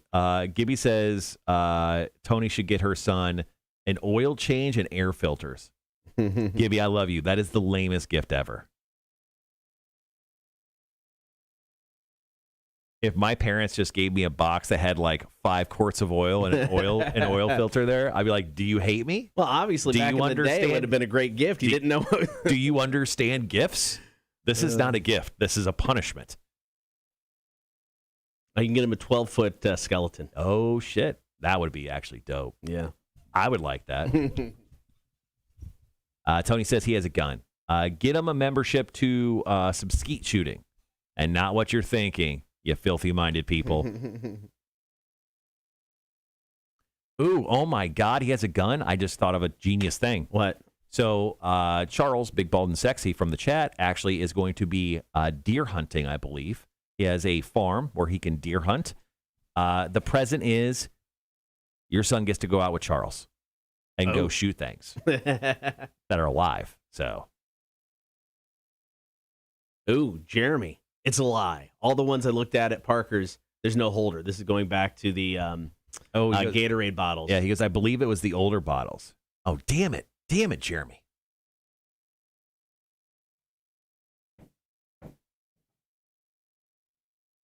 All right, got about 2 minutes to talk about Donald Trump doing commentary for boxing this weekend. Is he doing it just for that one fight? It sounds like he's just the one fight. fight. It's going to be him and his son doing it for the fight. Okay.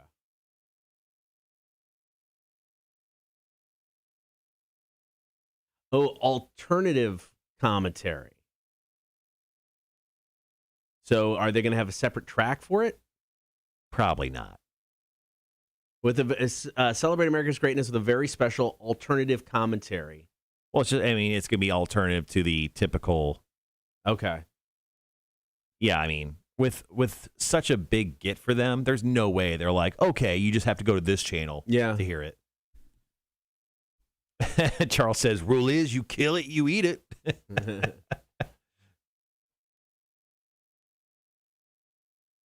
All right, I kind of like that. Okay, so the present is he gets to go hang with Charles for a full 24 hours. If he survives, $500 cash. Give me, skeet. Yeah. So how about this? Go live with Charles on Charles's farm. Essentially, at this point, it just sounds like The Office, where you have to go live with Dwight Schrute on Schrute Farms, Schrute's beet farm. Charles wakes you up at 2 o'clock in the morning. He's like, put this on, and it's a deer costume. He's like, run, boy. If I could not shoot you by 7 a.m., you live, and you get $500 cash. That sounds like a great time. All right, guys, be right back.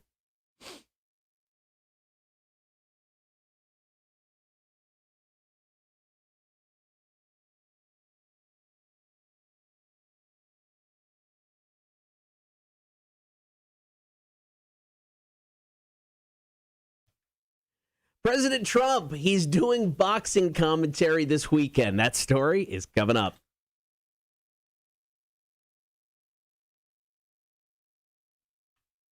So this weird world of alternative boxing, former fighters coming out of retirement, YouTube stars getting in the ring, it is definitely a thing, and it's going down this Saturday, Fight TV, Triller pay-per-view. You've got Evander Holyfield. He has taken on Belfort. Vito Belfort, yeah. There we go. And he's taken the place of Oscar De La Hoya, who was supposed to fight. He came down with COVID. So this is kind of like a last-minute fight. Also on this card, though, you've got Anderson Silva and Tito Ortiz. Interesting. So this is an interesting card. You can get it pay-per-view for $50. But I'll say this. The one thing I find more interesting than any of the fights in the card is who they've got lined up for commentary. So former President Donald Trump and his son Donald Trump Jr.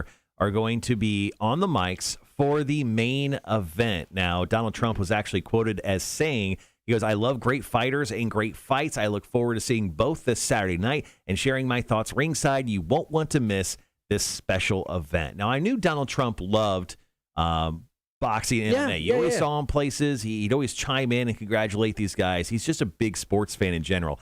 But him on commentary for a boxing fight, I didn't really ever think that was a possibility. No, it's a little weird. I mean, his history goes way back. I mean, he owned all those casinos, all over the place, and he held boxing matches, held WrestleManias back in the day. So, I mean, nothing new here, but does he allow anybody to get in a word edgewise? I doubt it. I mean, dude could talk. Is it going to be weird when Donald Trump Jr. is just sniffing the whole time? That's a cocaine joke. I mean, I'm not interested enough to pay $50. No. But like I said, I'm willing to illegally stream this fight. But like I said, I mean, him commentating on this is way more interesting than the fight itself. Oh, absolutely. Than the entire card itself. Now, I just want to hear clips of him, telling us about Evander Holyfield. Now, if it was him and Snoop Dogg, I may drop the $50. Oh my God, that would be a treat. That's something we don't deserve. America has not done good enough this year to have a Snoop Dogg, Donald Trump, announcer table. But hopefully one day. All right, coming up next, we're going to talk Jackass. Now, we all know the guys have hurt themselves for years for our enjoyment. But one thing I never thought about was how much money it has racked up in medical bills. Well, a company has figured it out. Stories coming up after Shine Down. This is Atlas Falls, Rock 106.1.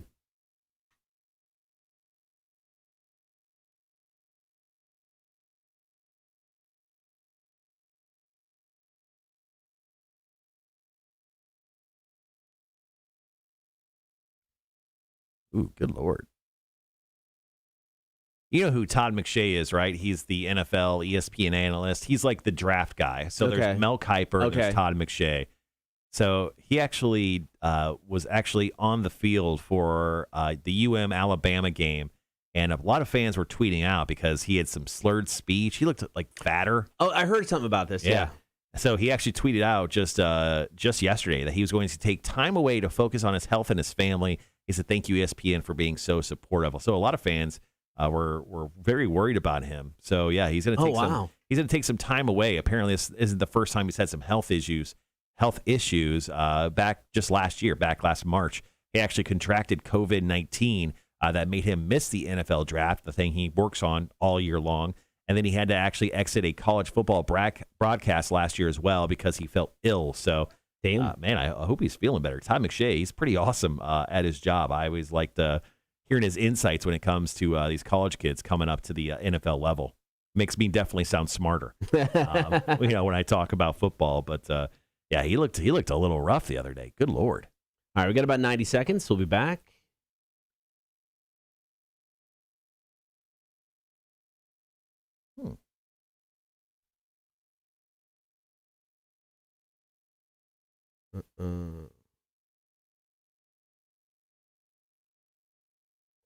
All right, talking about good old Jackass here, and there it is. Perfect.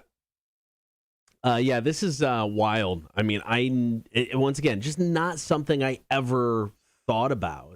But you see this story, and you're like, oh, yeah, that makes sense. And you see the number, and you're like, oh, Jesus. The amount of money that they've racked up in medical bills, or it's an estimate, but what they estimate estimated to be. Yeah, the new study by Nova Legal Funding. I love it was commission. Like someone was like, "Hey, I'm going to pay you to figure this out."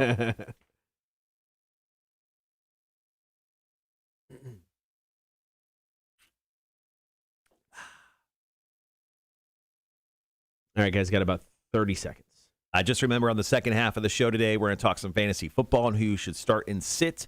Also, play some trivia for Tommy Vext tickets and explain The Bachelor still on the way. All right, guys, be right back.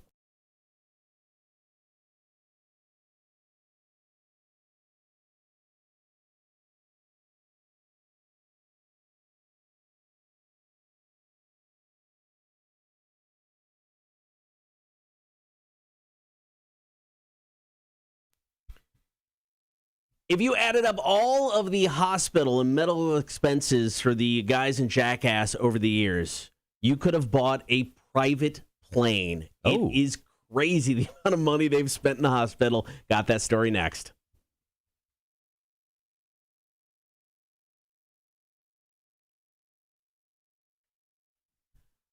So we were all excited. We're supposed to get Jackass 4 coming out October 22nd. Of course, Paramount Pictures delayed several movies, Jackass being one of them. Now not going to get that until February 4th. Now, if you think about the TV show, all the movies over the years, you've seen all of the injuries these guys have gone through. And they're hilarious. Oh, it's great. I laughed at every single one. Every single ambulance call, every single medical trip they had to go to. Ryan Dunn getting that x-ray of the toy car stuck up his butt.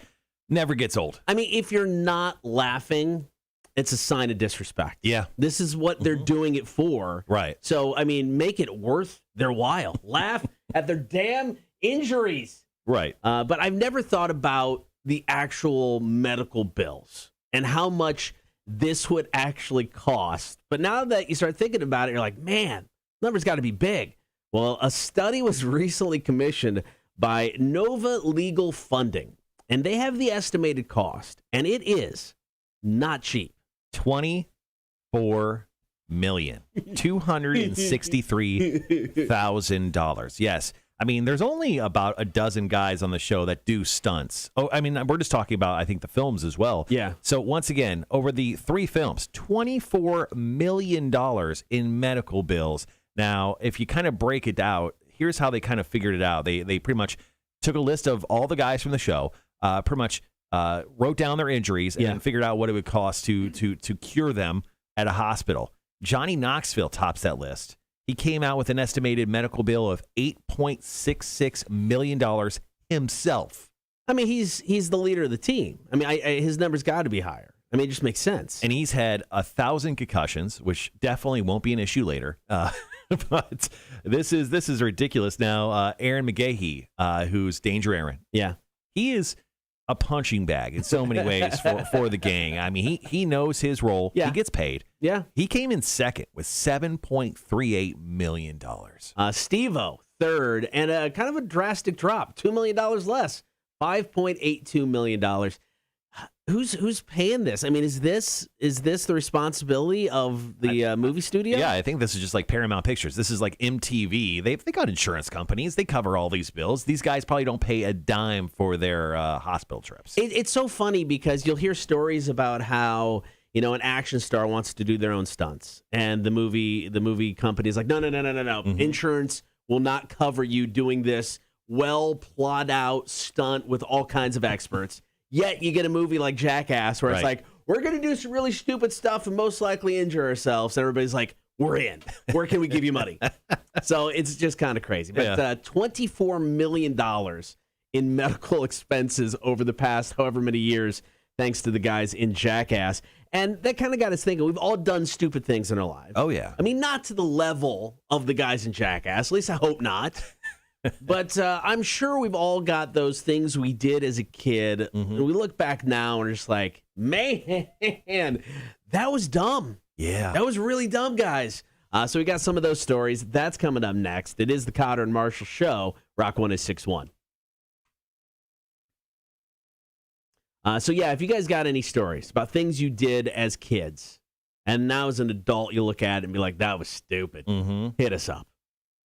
Damon says, I learned as of literally yesterday that the human body can survive without most of your internal organs. What? He goes, 1 lung, 1 kidney, no appendix, no pancreas, no liver, no gallbladder, your heart, your stomach, your intestines. That's all you need. Huh. Damn. I don't want to test that theory out, but yeah. Yeah, I don't know. They're in there. I don't really need them taken out anytime soon. I feel like the lungs I really do need. The kidney, the whole kidney thing is you can live on 1, but isn't like your life expectancy like drastically cut by years? And to be fair, I need my liver. All right. That's barely functioning anyway. I know. Sheila Ann Roberts, good morning. Hey, How Sheila. are you? What's up? Thanks for hanging out. So I got into a great conversation yesterday. You know what Wagoween is, right? Oh, yeah. So Wagoween's been going on for years and years and years, and it's like a weekend, doggy Halloween thing that happens at the end of October. So I actually called up someone who kind of handles Wagoween yesterday because we're probably going to work with them. Oh, cool. Doing some stuff with it. I don't want to confirm anything yet, but hopefully that's the case. And it was this girl named Tiffany, and she's like, she's like, hey, how's it going? I'm like, hey, sorry to call you out of the blue. I received your number from this person. We'd love to work with you. She goes, oh, okay, what's your name? I'm like, it's John Marshall. She goes, is this Marshall from Cotter and Marshall? I'm like, it is. She goes, I listen to you every single morning. She goes, my kid's always chatting away, and I tell them to shut up because I want to listen to Are You Smarter Than a Community College Dropout Trivia? And I'm like, I love it. you're my girl, Tiffany. I love you. Call in sometime. Tiffany's kids, shut up. Yeah. But it was so funny. We've only been on the air for 6-ish months, and I love that people are still kind of finding the show and realizing, we're a live and local morning show. Well, here you go. You have Tiffany. We can help promote this. I'll bring my dog out. I'll put Mr. Blonde in an outfit. I told her, I'd bring Loki out. My other dog Jack's just a complete asshole. I won't bring him out, but I'd bring Loki. I'll bring Blonde. Yeah. I actually just bought my dog Loki. So my dog gets old and he gets very cold in the wintertime. So we found this Halloween costume for the dog, which actually was more like a hoodie. Yeah. So it's like a skeleton dog hoodie. So I'm going to drag my dog out in that little hoodie for Halloween. Got him all dressed up. Wanda says Jesus School needs to hurry up and open. Selena's been a straight up a-hole this morning. Wanda says, Tiffany, I need to talk. I'll tell mine to shut up too. Oh, nice. Brett says, I had a small toy cap gun that had a working hammer. I placed the hammer between my front tooth. Oh my God, and pulled the trigger. It snapped my tooth and broke it off. Had to get a crown as a child. That was a childish, stupid thing to do. Oh, dear Lord. Oh, thank you, Red, for sharing that story. We'll definitely share that on the air. I mean, I get why, there's probably not an overabundance of cap guns anymore, but damn, I love a good cap gun. Oh, yeah. Love the cap gun. Well, that's the thing, too, is Rhett's kind of our age, maybe a little bit older. I'm like, back in the day, back when we were growing up, they built things to last. So I'm like, that was probably made of, like, straight up, like, iron. like wasn't plastic. It was probably just like wood. It's like, oh, this is a child's gun, although it looks very real. We'll just put an orange cap at the end that you could easily twist off. Well, for a while there, maybe when I was in junior high, they released water guns that looked like legit guns. Right. That was a thing for a minute. And it was like, I think, somebody got shot, a kid, because he had one of these things. They look like legit guns. I saw the Joker use one in Batman, and I just thought I thought all guns just shot water. I thought it was just a different button. Yeah, a different button. Yeah, it was like there's a second trigger underneath that. Oh, here's the water feature, just in case you get thirsty. Good morning, Andrew. Thanks for joining us. Actually, we're jumping into a quick question, guys. What's something that you did that was super dangerous as a kid that you wouldn't do now as an adult? I got several on this list. I'm just going to bring up one. Okay. And it's still one of my favorite stories as a child. Gibby says, and also there's a Wagoween contest for dressing up the pets in Savannah. There you go. I'm telling you, we did a dog event a couple years ago that I would love to have made an annual thing. Was awesome. Yeah. It was so much fun. We did it over at Grayson Stadium, and it was, what do we call it? Pawcella? We called it Pawcella. Yeah, it was Pawcella, and it was super. Did we go with Pawcella? Was it Pawcella? Because Coachella actually came in and wanted. I forget what it was. I don't remember if we actually went with Pawcella or not. But yeah, and it was a great event. That one was so much fun. The highlight was the guy who brought in the racetrack for your dogs. Mm-hmm. It was so cool. Lee Rubinski. I don't think my dog Blonde could do it. I think he would go nuts. Yeah. Good morning, Mac. Mac, talking about your mom earlier in a positive way with her amazing food. Oh, the food is fantastic. Yeah.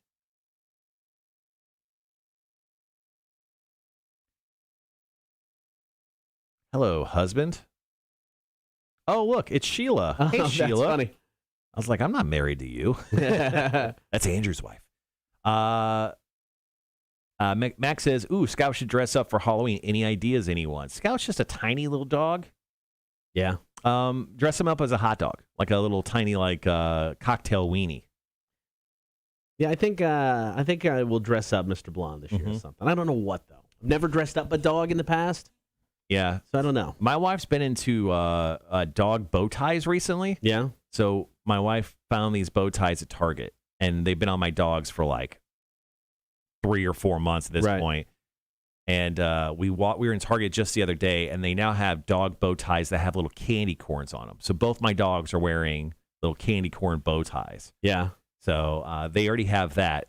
Now, I think, my dogs are definitely going to be wearing costumes this year. I mean, if I could find an outfit, because obviously the name Mr. Blonde after Reservoir Dogs, if I could find an outfit that just looked like a black suit jacket and a little black tie, totally would just do that. Would you dress up the same as him? Yeah, I'd do that. Yeah, just do like kind of a couple's outfit, you and your dog? I'd be down for that. Mama Margaret now has 2 orders for the holiday season after yesterday. LOL. Oh, yeah. I'm telling you, Mama Margaret, Mac's mom, that woman can cook. Yeah. I'm not kidding, man. I would literally, if I could rent Mama Margaret just to come to my house and just make food for me, I would. Yeah, next time she comes and visits, she's not hanging out with you, Mac. Sorry. Yeah, your mom's actually way too cool for you. Marshall gets her a day, I get her a day. We're just going to toss her around between the two of us. See, why'd you make me say that, Connor? Why'd you make me say that? It's not that we're You've tag been teaming. a real son of a bitch today. You're such an instigator today. You know I can't help myself. You know I can't. All right, got about 90 seconds. Morning, Sean. Ooh, a little late coming for Sean this morning. No pun intended. He's so horny for those meats. Always coming late. That's what his wife told me. All right, guys. Once again, we're going to share some stories about dumb things we did as children that we definitely hurt ourselves with or should have hurt ourselves with. So if you have a story that you'd like to share, kind of like the one that Rhett shared with us a little while ago, feel free to do so. We're gonna share some of our stories here in just a moment.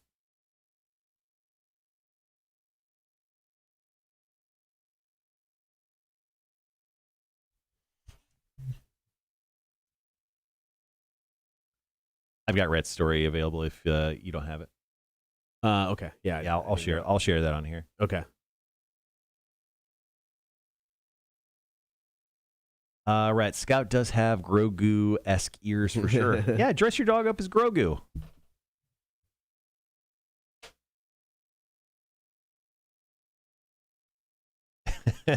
Charles, thanks for that. All right, I'll be right back.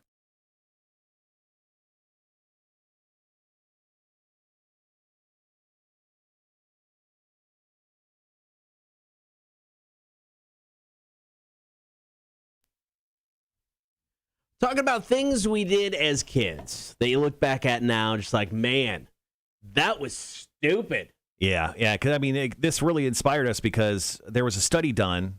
The guys from Jackass have had over $24 million in hospital bills from their films, and this brought up the question, like, what have we done?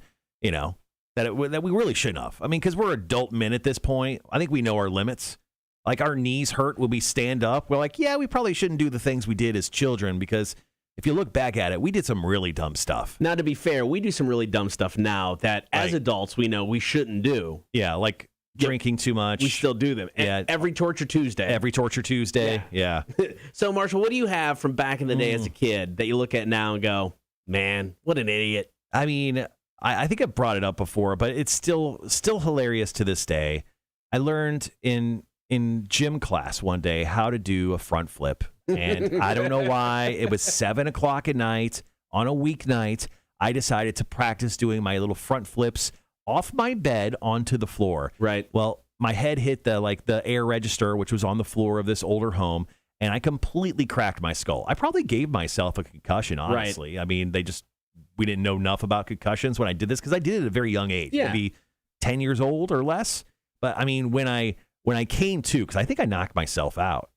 I mean, I was covered in blood. Right. I'm crying. I'm young. I cried. Okay, I admit it. And my brother is screaming for my parents. My parents come upstairs covered in blood. I'm like screaming, crying. And my dad starts hitting my brother because he thought he did this to me, like he pushed me off the bed or something. But as a kid, like, why would I ever think, I'm going to do some gymnastics on top of my bed? Right. Yeah. And I absolutely cracked I probably had a concussion. Yeah, that explains a lot why I'm so dumb now. But, and then, of course, gave myself a gnarly scar on my head. So I look back at my playground of my grade school, middle school when I was younger, it was just a bunch of jungle gyms on concrete. Oh, yeah. I mean, because now it's like you've got that soft, like the rubber pellet that stuff. Spongy stuff, or it's in sand, it's in grass. But no, back in the day, we had like the big eagle's nest, like that half circle thing you can climb on. Oh, yeah. To land on if you fell, rocks. I mean, there was nothing, just rocks. Yeah. That's what it was on. But no, one really stood out. So friends of mine, we lived on this big hill. I mean, every winter, we'd go sledding down this hill. I love this already. Tell me more. But at the end of the hill was like the road curved. Yes. So cars coming. You just can't see. They don't know you're coming down the hill on a sled. Would you go over the road when you're coming down? No, we couldn't make the curve. You never can make the curve. Right. But I mean, we're lucky we never got hit by a car. Because you look at it now and you're like, cars coming around that. I mean, it's icy because it's just a big hill, so they can't stop. And here you are zooming down on a sled right toward a car. But there was one time, Zach come flying down the hill, took out a mailbox. Ooh. We thought we killed this kid. Yeah. And he's the youngest one out of all of us. Oh, no. So he runs into the mailbox, takes it out, and he's just laying there. All three of us, I think there was like three of us, there's four of us total with Zach. So the three of us kind of look at each other like, what do we do? Oh, dear Lord. We take off running. Yes. Because we're like, leave him for dead. We killed Zach. Guys, we killed Zach. So we go up to the house and we go inside and they're like, oh, we're done sledding. Thanks. We're just going to go hang out in the bedroom. So we go hang out and finally we're like, son of a bitch. 15 minutes later. This poor kid. 15 minutes Wait, later. is this you admitting to killing someone? No. Okay.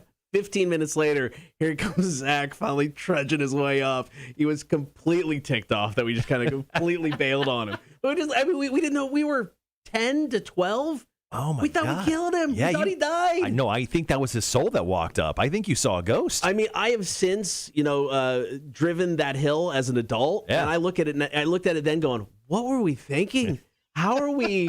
This was just really, really stupid, guys. Really stupid. Well, on the chat, a couple people have chimed in with stories they did as a kid that just are ridiculous. And Rhett has a story that I think is better than the rest. So Rhett said, I had a small toy cap gun that had a working hammer as a child. He goes, I placed the hammer between my front tooth and pulled the trigger. He goes, I snapped my tooth and broke it off. I had to get a crown as a child. That was a childish, stupid thing to do. Unbelievable, man. So many things. I just I feel the pain. Like I could feel the pain in my nerve endings in my mouth. Oh, Rhett, good Lord. If you have something that you did as a child, you look back now and like, man, that was dumb. How am I still alive? Hit us up with a text, 800-394-1061. You can also comment on the chat. All right, this weekend, tomorrow, NFL is back. Season 1 kicks off. It's almost like I don't believe it's here. I know, right? But we are essentially this is Christmas Eve, guys. I feel so good about this. All right, so we're going to talk fantasy football stardoms and situms. That's coming up next. We'll also give you the Rock 1061 Super Ticket Artist of the Day. It's coming up after 8. Cotter and Marshall Show, Rock 1061. When it comes to more childish stories, Charles goes, jumped off the roof, dive out of a boat at full speed, slip and slide, Jägermeister. Slip and slide. So same family. It was the Charltons. So they lived on the hill, which, the street was what we would sled down. But their backyard also was just the slant of the hill. I mean, just this massive slant. So we would make slip and slides. We would just get tarps and make slip and slides. And we'd hold it down with rocks. Because we had nothing else. Yeah. And we'd just go down the hill, and their hill ended in a fence. So we'd slip and slide down this damn thing, hit the rocks, run into the fence. Mm-hmm. I mean, you run over sticks. I mean, how I lived past the age of 13 hanging out with these guys, I'll never know. Sounds like you should still be friends with them. Go find those guys. They sound awesome. Nathan is actually sharing a story right here. I don't know if there's more or not, but Nathan said, we built a zip line across a 100-foot deep creek bed. It was probably 200 feet long, and we made it out of steel cable. The problem was we had nothing to go across the cable that would stand up to the cable. He said the pulley we were using was brass, so after a few trips, it just melted the wheel. He goes, we got stuck halfway across the run, couldn't hang any longer, and had to drop. Landed on the side of the gorge and rolled down. Good Lord, man. Jesus. Nathan, is there like an injury that you got with that? Because that seems like you devastated, like you wrecked yourself. Oh, dear Lord. Yeah, Sheila was talking about, yes, playgrounds suck now. Nathan, we thought we were being smart. We almost died. Yeah, no kidding. But yeah, I look back at the playground that was there when I was in middle school and grade school, and I'm just like, how did somebody not break a limb every single day? I mean, it was rocks and it was concrete. There's nothing. There was no give. So back when I was before I was 21, so I used to hang out with these guys from Tremont, Illinois. Wally, Jim, Travis, great guys. I worked with them at Farm and Fleet. Okay. So we'd go out drinking, and there was an abandoned bridge in like the backwoods of Tremont, Illinois. And I mean, this thing was out. Like it was steel beams a certain part. There was like rusty wood over other parts. And we get hammered, and it was over a creek, not a creek, but a creek. And we get hammered. We just like run across it. And like, I didn't die, and I'm still stunned. And what's funny is when I was out there, and we were out there on a bonfire, we had like 30 underage kids like slamming like whatever, natty lights or whatever. I got super drunk, and I thought I could elbow with this right elbow. I thought I could elbow a tree and just snap the branch because I was so strong. Well, when I hit it, my elbow, I felt like whatever this bone is or ligament like separated from my elbow. My elbow to this day has never felt the same. Ow, Jesus. It's not broken, and I don't think I tore anything, but it sometimes clicks, I don't know, it's weird. It's one of those things. That's just one of those things I thought of right when we were talking about that. I'm like, yeah, we used to go out and do some like we used to just drive through cornfields. Like my buddy Wally and I used to get hammered drunk. Yeah. We'd be in his truck and we'd drive through cornfields at night because it was fun. Farmers probably hated us because like we would come out. I remember like we'd have like corn stalks stuck in like his radiator. Yeah. And like I'd have the window open, like be smoking cigarettes, like shooting out, like just dumb stuff, man, as a kid. I mean, the size of towns we were from, I mean, there was nothing to do. I mean, there was just nothing to do. No. Nothing. I mean, I mean, like you probably. I mean, there were cornfields on everywhere, all four sides of where I lived. Soybean or cornfields everywhere growing up. Don't forget, guys, it is Wednesday. If you want to drop a top 5 today, feel free to do that. I don't think we have a manager's meeting, but we did have to drop our top 5. I can go ahead and share mine. Number 1, working on some 9/11 promos and imaging. 20th anniversary 9/11, which is crazy to think of. That's this weekend, right? This Saturday. Yeah. I got to work on an EAS report for corporate. Latin lunch, that's a thing. Mm-hmm. Putting together our Metallica weekend.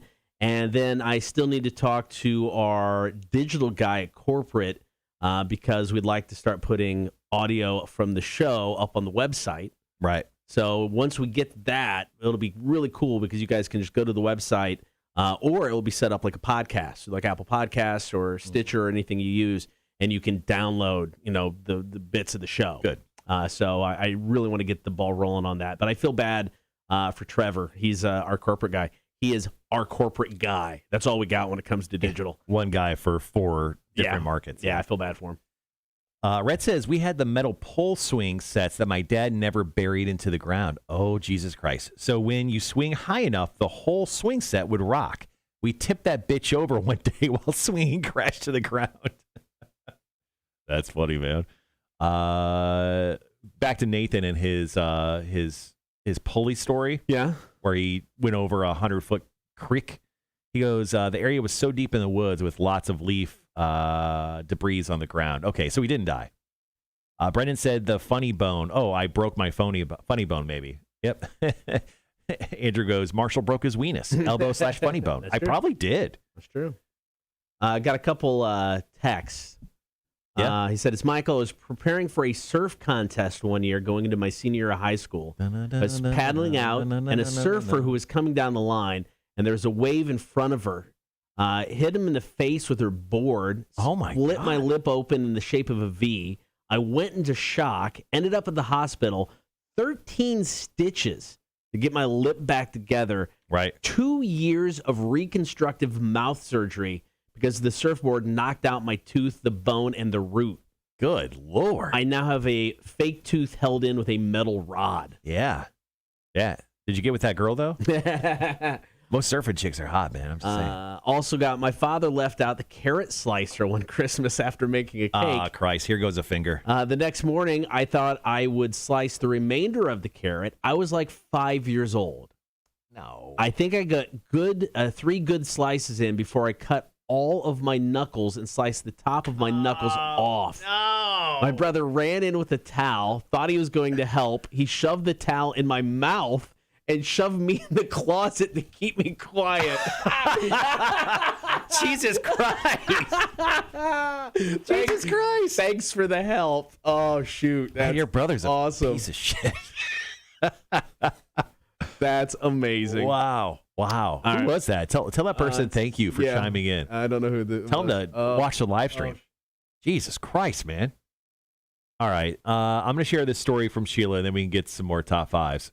Sheila says, when I lived in Jacksonville, North Carolina, when I was younger, we had a hurricane come through. My older brother and I were bored, so he decided to play cops and robbers. Well, I was the robber. He tied my feet together and told me to jump onto the bunk bed.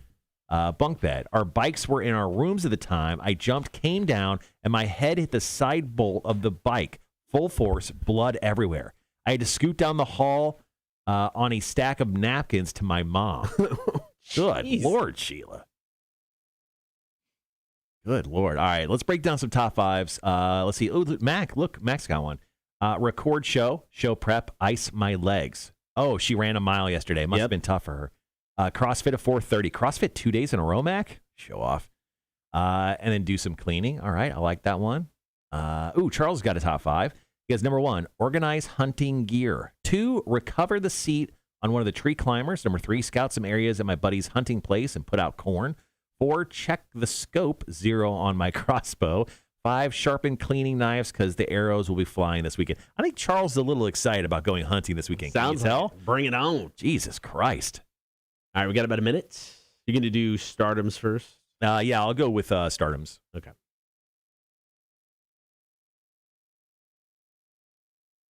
And also kudos to me for doing my top 5 last night. Like, no big deal. Just showing off a little bit.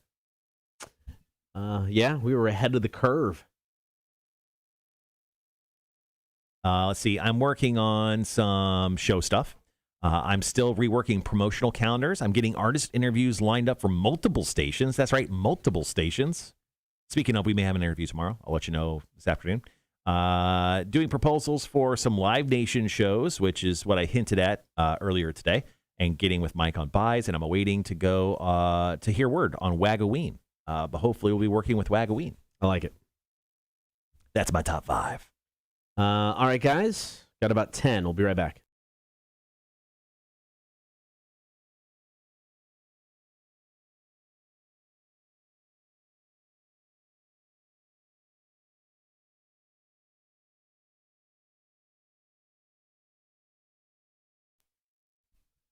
Tomorrow night, the NFL season officially kicks off. Hell yeah. It's weird to think it's here, man. It almost doesn't feel like it. It's Cowboys Buccaneers, I think, is the Thursday night football game of the season, the first game of the season. You know what that means, Goddard? We have a lot of people probably freaking out today about fantasy football teams. So we're going to break down some people that you should start. Yep. And some people you should sit. Now, usually we would want an expert to do this because you and I probably not experts. Although we did go to a final, fantasy football final. That's true. Last year against each other. That's true. No big deal. I won. But let's do some stardoms real quick. Okay. All right. So the first one that I want you guys to absolutely start, if available, and hopefully you drafted him, James Robinson, running back from the Jaguars. Now they drafted a running back out of Clemson. His name was Travis Etienne. I don't know. I'm not a Clemson guy. But he broke his foot. He's out probably for the season, if not for a large majority of it. So James Robinson, he's going to be running angry this year because the Jaguars were already trying to replace him after one amazing season. He was an undrafted rookie. This is a revenge season for James Robinson. So big time. He's going to be running angry today. Plus, he's facing the Texans, which is universally the worst team in the NFL. That's how everyone's looking at them. If you look at power rankings, the Texans are the absolute worst. So play James Robinson, Cotter. If you got him this week in fantasy football, make sure to start him. Okay. I've got 2 more. How about this? Logan Thomas, tight end for the Washington Redskins. Sorry, Washington football team.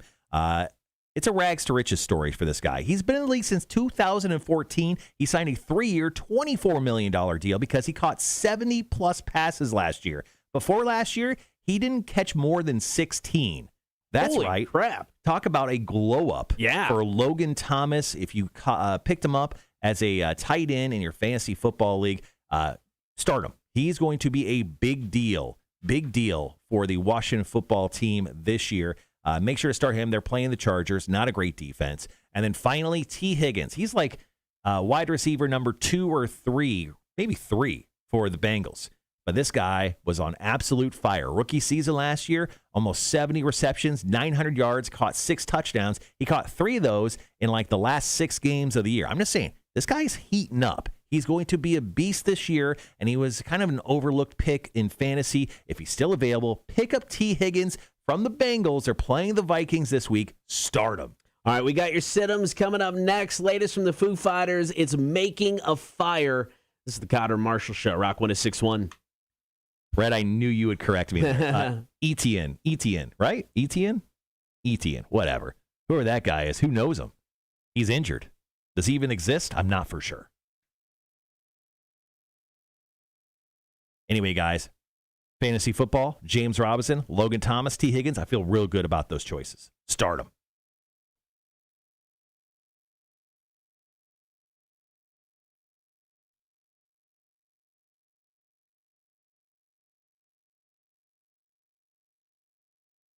All right, 3.5 minutes. We'll get to your sit-ems. Got 3 of those. Got a running back, wide receiver, and quarterback.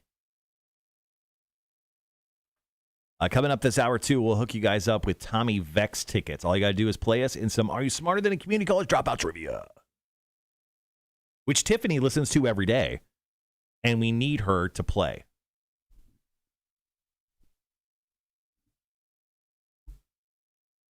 Let's see. Got some more top 5s to break down. Let's see. Let's get to Wanda's top 5. Finally attempt to dye my hair blue today. Number 2, take a nap. Sounds sick. Number 3, figure out a gym schedule. Wanda, you need to get this figured out. Figure out that gym schedule. Number 4, clean the carport. Number 5, not choke out Selena. Good luck with that. Let's see. Elaine the Biker has a top 5, Cotter. Let's go over this real quick because we got another 2.5 minutes before we go to back on the air. Number 1, catch up on work since I didn't do much yesterday. I feel you there. Number 2, book travel for work. Number 3, prepare for system testing project. That sounds way above our pay grade. Yeah, it does. Yeah, like, Jesus Christ. Number 4, try to stay awake in meetings. Good luck. Number 5, receive products in for a warehouse. Yeah, okay. That sounds pretty good. Rhett says, I got to work tonight. Number 1, 2, kids soccer tomorrow. I can imagine going to a kids soccer game is the worst thing ever. I had my oldest play soccer 1 season, and he just stood there. So, yeah, it was rough. It's hard to cheer kids when they're just like, no effort. Neither of my kids are athletic. No effort. Let's see. Number 3, watch football. Hell yeah, I love that one. I'll also be doing that. Number 4, enjoy weekend off. Nice. Number 5, take some stuff to Goodwill. There you go. Also, when it comes to stupid injuries, Mac had one that just, I think she's mentioned it to us before, but it's worth mentioning again. She says, I've had no broken bones or traumatic childhood memories, except my brother paper cutting my eye with a magazine. Yeah, she's talked about that before. I think she mentioned that before. Good Lord. Can you imagine? So years ago, we did the Torture Tuesday where we gave each other paper cuts and then doused of lime juice. Yeah, we poured lemon into our Can you cuts. imagine if you got that in your eye after a paper cut? I mean, it's going to hurt anyway. Do not like. That was one of those, it was such a small and easy Torture Tuesday. Man, did it suck. Well, it sucked because we're obviously not very good at giving each other paper cuts. Yeah, it took a while to give ourselves a paper cut. Oh, Christ. Mac just texted both of us with a bunch of doggy costumes. Did you see that? Not yet. Oh, Jesus. Just saw something at Home Depot for Tony. It's called a bone throne. You sure you weren't searching Pornhub for that? Are you sure you weren't at Home Depot and you were like a Sunset Novelties with Charles? What are you doing this morning, you weirdo? Maybe that's why my left eye is lazier than the other. Mac has a lazy eye? I've never noticed. I don't look at her in the eyes. All right, be right back. Constantly at her weird hair.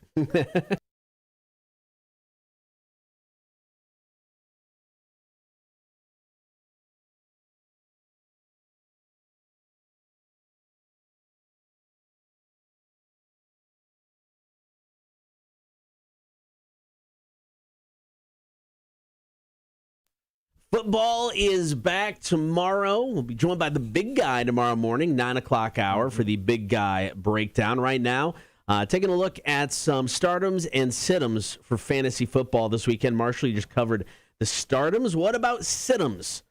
Detroit Lions, DeAndre Swift taking on the 49ers. He missed a lot of time over the summer, had a core injury. There was some question as to whether he was going to play this weekend. It does look like he got the green light, but that play could be limited. He's going to lose some of the workload to Jamal Williams, plus a matchup against the Niners defense.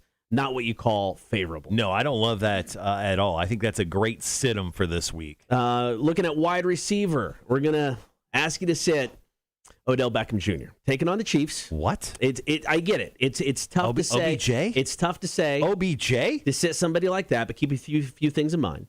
Hasn't played in a meaningful game in a while.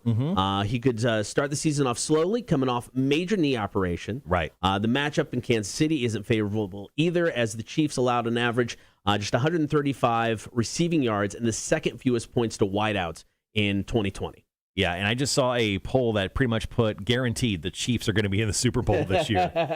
So, yeah, I think probably sitting OBJ is probably the right move after an ACL injury. And final sit-em for today is quarterback going Steelers, Ben Roethlisberger. Ooh, taking on the Bills. Win. Roethlisberger and the Steelers, they're in a high-scoring, projected scoring game for the weekend. Over-under is 48.5 points. Meanwhile, the Bills, though, have just allowed just 11 touchdown passes at home last season.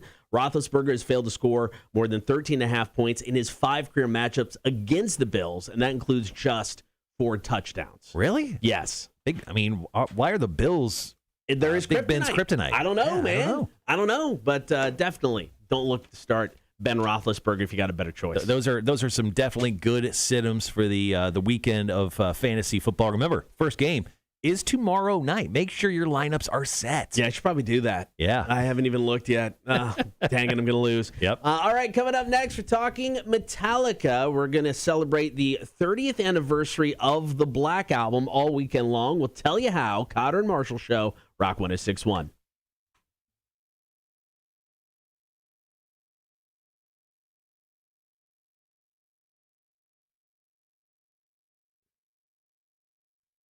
Charles says that Home Depot has a bunch of 5-foot LED skeletons. Well, it's not 12-foot, so whatever. But if you stack them up, put like just a raincoat on them. A raincoat on them.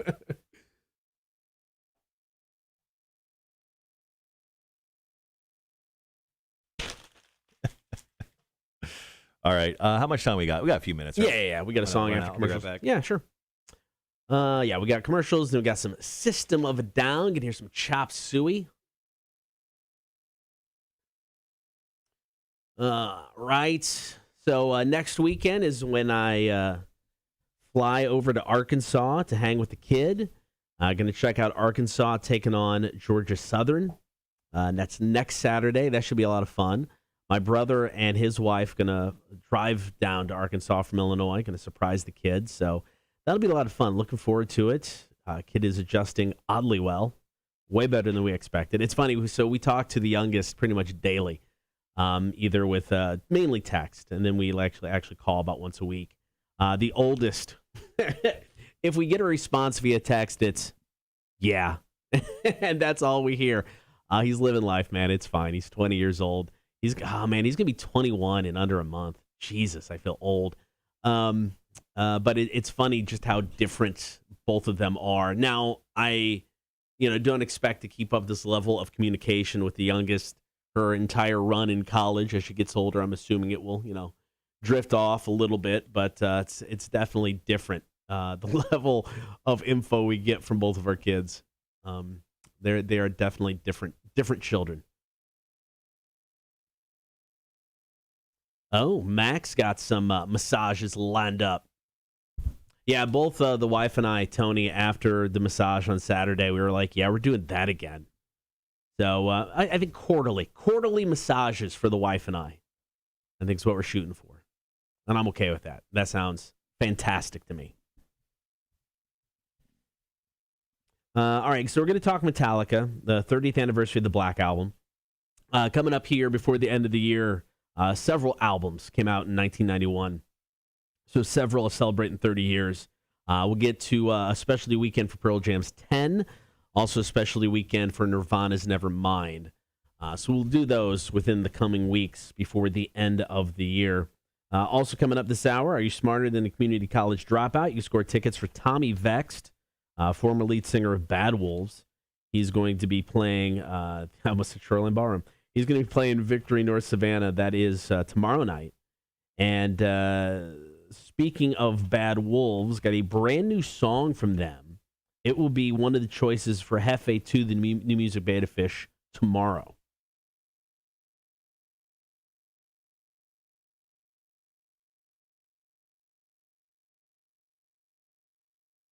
And then Lauren Wolverton will join us at the top of the 9 o'clock hour for Explain the Bachelor. Like I said, I was pretty good about following along with watching the show, but I stopped. I couldn't do it anymore. Sorry.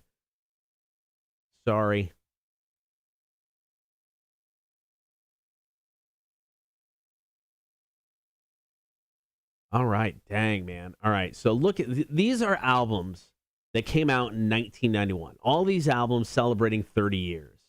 Hole, Pretty on the Inside. Sorry, some of them we don't know. Ned's Atomic Dustbin. Oh my God, I haven't heard from them in ever.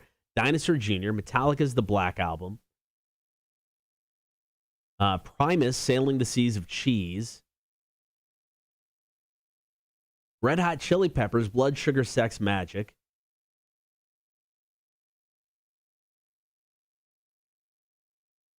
Pixies, Soundgarden, Bad Motorfinger. REM, Out of Time. Pearl Jam 10. Octung Baby for U2.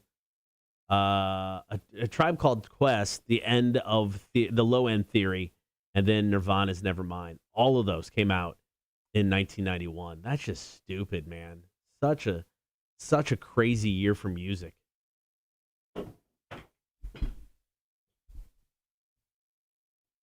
Oh, no, those came out too? Damn. All right, so Marshall, some of the albums that came out 30 years ago. Use Your Illusion 1 and 2. Let's see, Pearl Jam's 10. Metallica's The Black Album. Smashing Pumpkins' Gish. Bad Motorfinger from Soundgarden. Nevermind. Out of Time by REM. Blood Sugar Sex Magic by the Chili Peppers. The Octung Baby by U2. I mean, it was just a stupid year for music. In the best way possible. When did Dr. Dre's Chronic album come out? Was it 91? No, it came out December 15th of 1992. There you go. Look at me. Yeah, that's an insane year, man. Yeah. So we were living the good life back then in the music world. I was a sophomore in high school. Yeah, I was probably about a sophomore in high school. I remember the Nevermind release very, very vividly. Friends that I hung out with at the time, one of their dads lived in a trailer in my town of Manitou, and he was never there, so we would just always hang out at the trailer and watch MTV. Never there. Yeah, and just watch MTV. Yeah. So. Yeah, I remember when Nirvana became a thing. Yep. Wild. And then they suddenly weren't. Didn't last long. No, their run was very short for obvious reasons. Let's see. Someone said, did you see this question of the day? Question of the day, late. For like 5 or 6 years, I didn't realize that Sting sang backup on Money for Nothing. Money for Nothing, yeah. I like both Dire Straits and The Police and used to watch VH1 and MTV when they had videos, and somehow I missed this one. So years after the song came out, I heard a DJ say, Sting and the guys from Dire Straits, and I was like, what? Yeah. Yeah, if you don't, I mean, if you're not thinking about it, but if you know going in and you listen to it, it's definitely, you can tell it's Sting. Fun fact, I never knew that. Okay. Never knew that. Yeah, you can definitely tell Things it's I Sting. learned. I was today years old when I found out that little tidbit of information.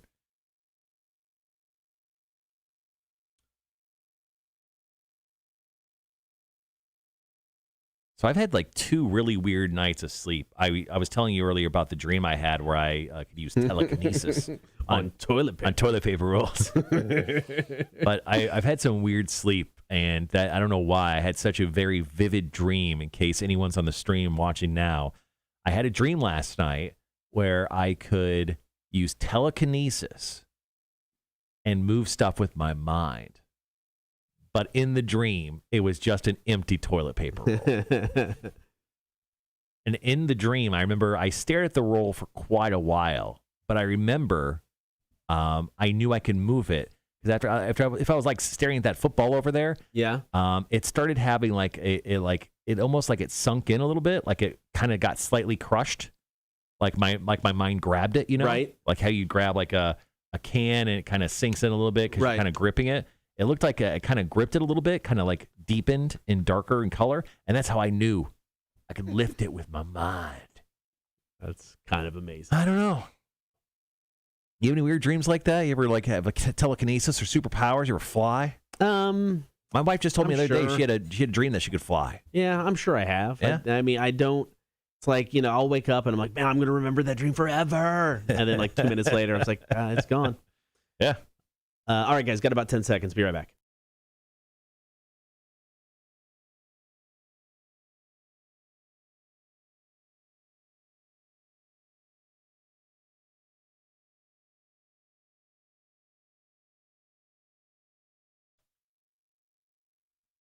$1991 saw the release of many classic albums. One of those, Metallica's Black Album, celebrating 30 years this year.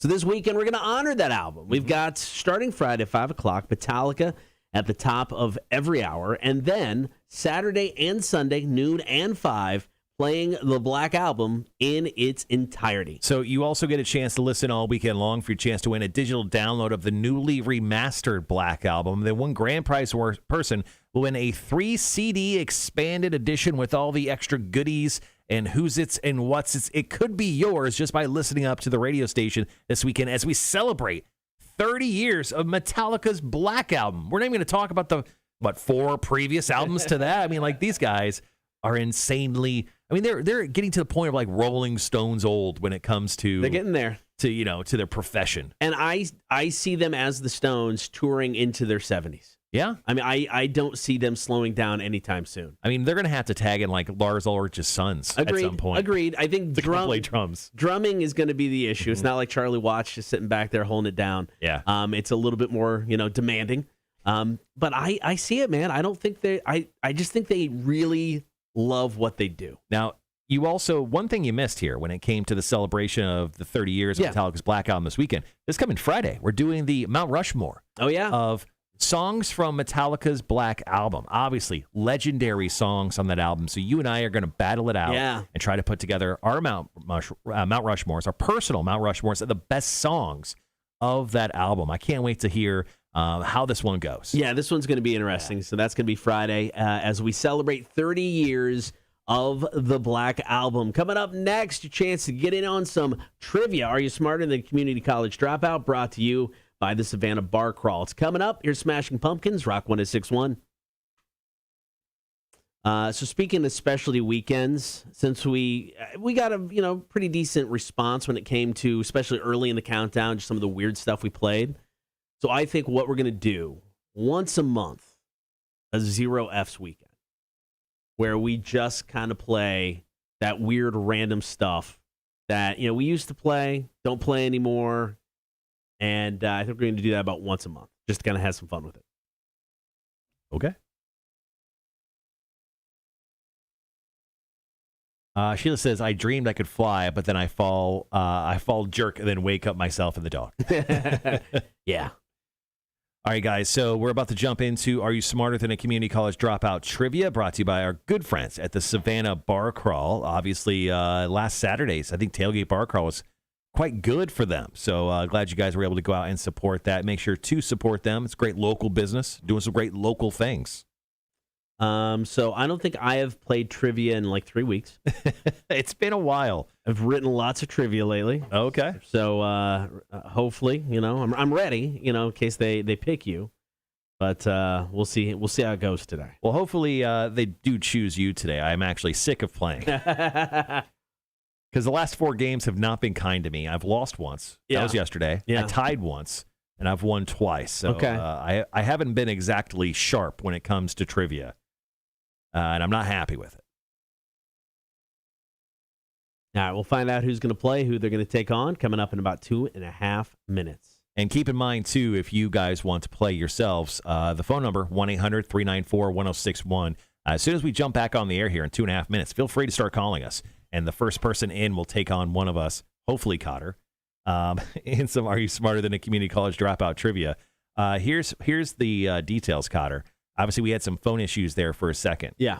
Since the 17th of August, you've played once. Are you serious? No, we had the phone issues through that, right? Correct. But that was still not that much. Damn. Okay. So I think it's a big-time take on Cotter today when it comes to Are You Smarter Than a Community College Dropout trivia. Once again, you get free tickets to go check out Tommy Vext at Victory North Savannah this coming Thursday.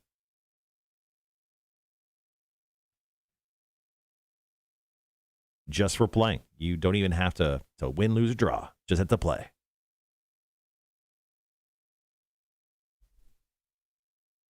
All right, got about 90 seconds. I'm fairly worried about how much time I'm going to spend today trying to move stuff with my mind. Is that all you're doing today? Yeah, I think I'm just going to mainly focus on that. There's a bunch of work stuff I need to do, but I'm honestly very, very enthralled with being able to possibly move stuff with my mind. Okay, I get it. So I'm probably going to spend a good majority of the rest of my day probably trying to do that. Do you need to redo your top 5 or? No, I just won't do it. I know I wrote out a top 5. I'm just not going to do that. I'm That's going fair. to specifically focus on moving stuff with my mind. And then if I can move stuff with my mind, Cotter, I don't know. That's true. Like Never need to work again. I don't know what I'm going to do. Probably just quit the show. Go as like a carny sideshow act. Go on the road. Yeah. Like, what do you want me, guys? Where should I move next? I'm like, okay, everyone, just shout out a random object in the room, and everyone's gonna be like, "Boy," and I'm like, okay, not really. I'm not gonna do any of that. Just here's a toilet paper roll. It's got 1 sheet left on it, which is more than I've ever done. All right, guys, we got 15 seconds. We'll be right back.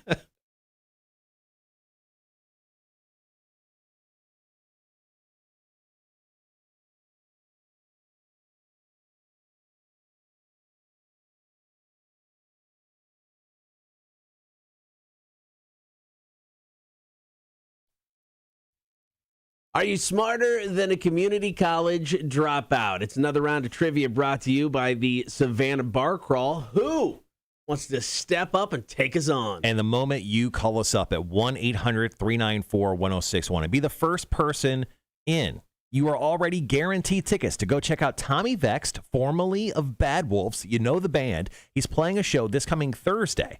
That's tomorrow. Yeah. At Victory North Savannah. So you've already guaranteed yourself tickets to that show. So call us up right now, 1-800-394-1061. 7 questions, 60 seconds. Take on either one of us, but specifically Kyle.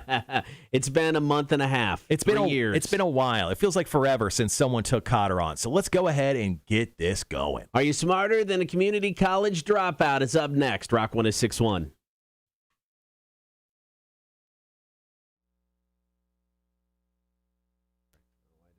I don't know why you did that either.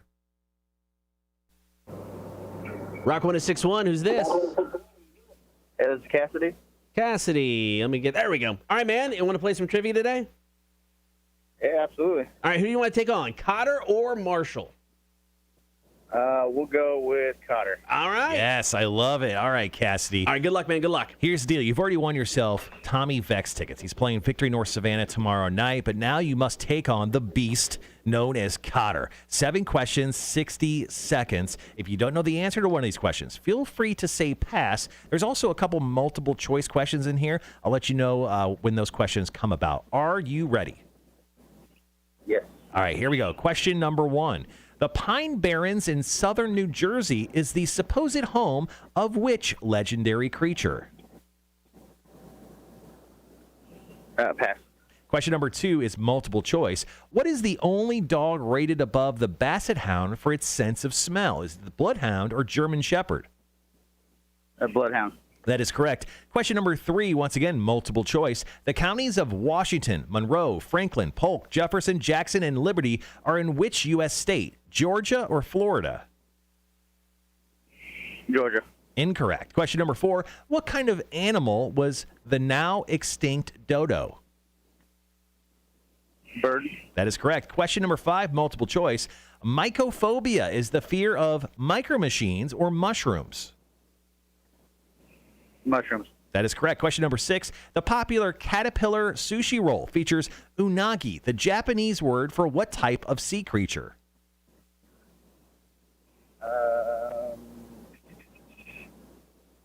Sea urchin.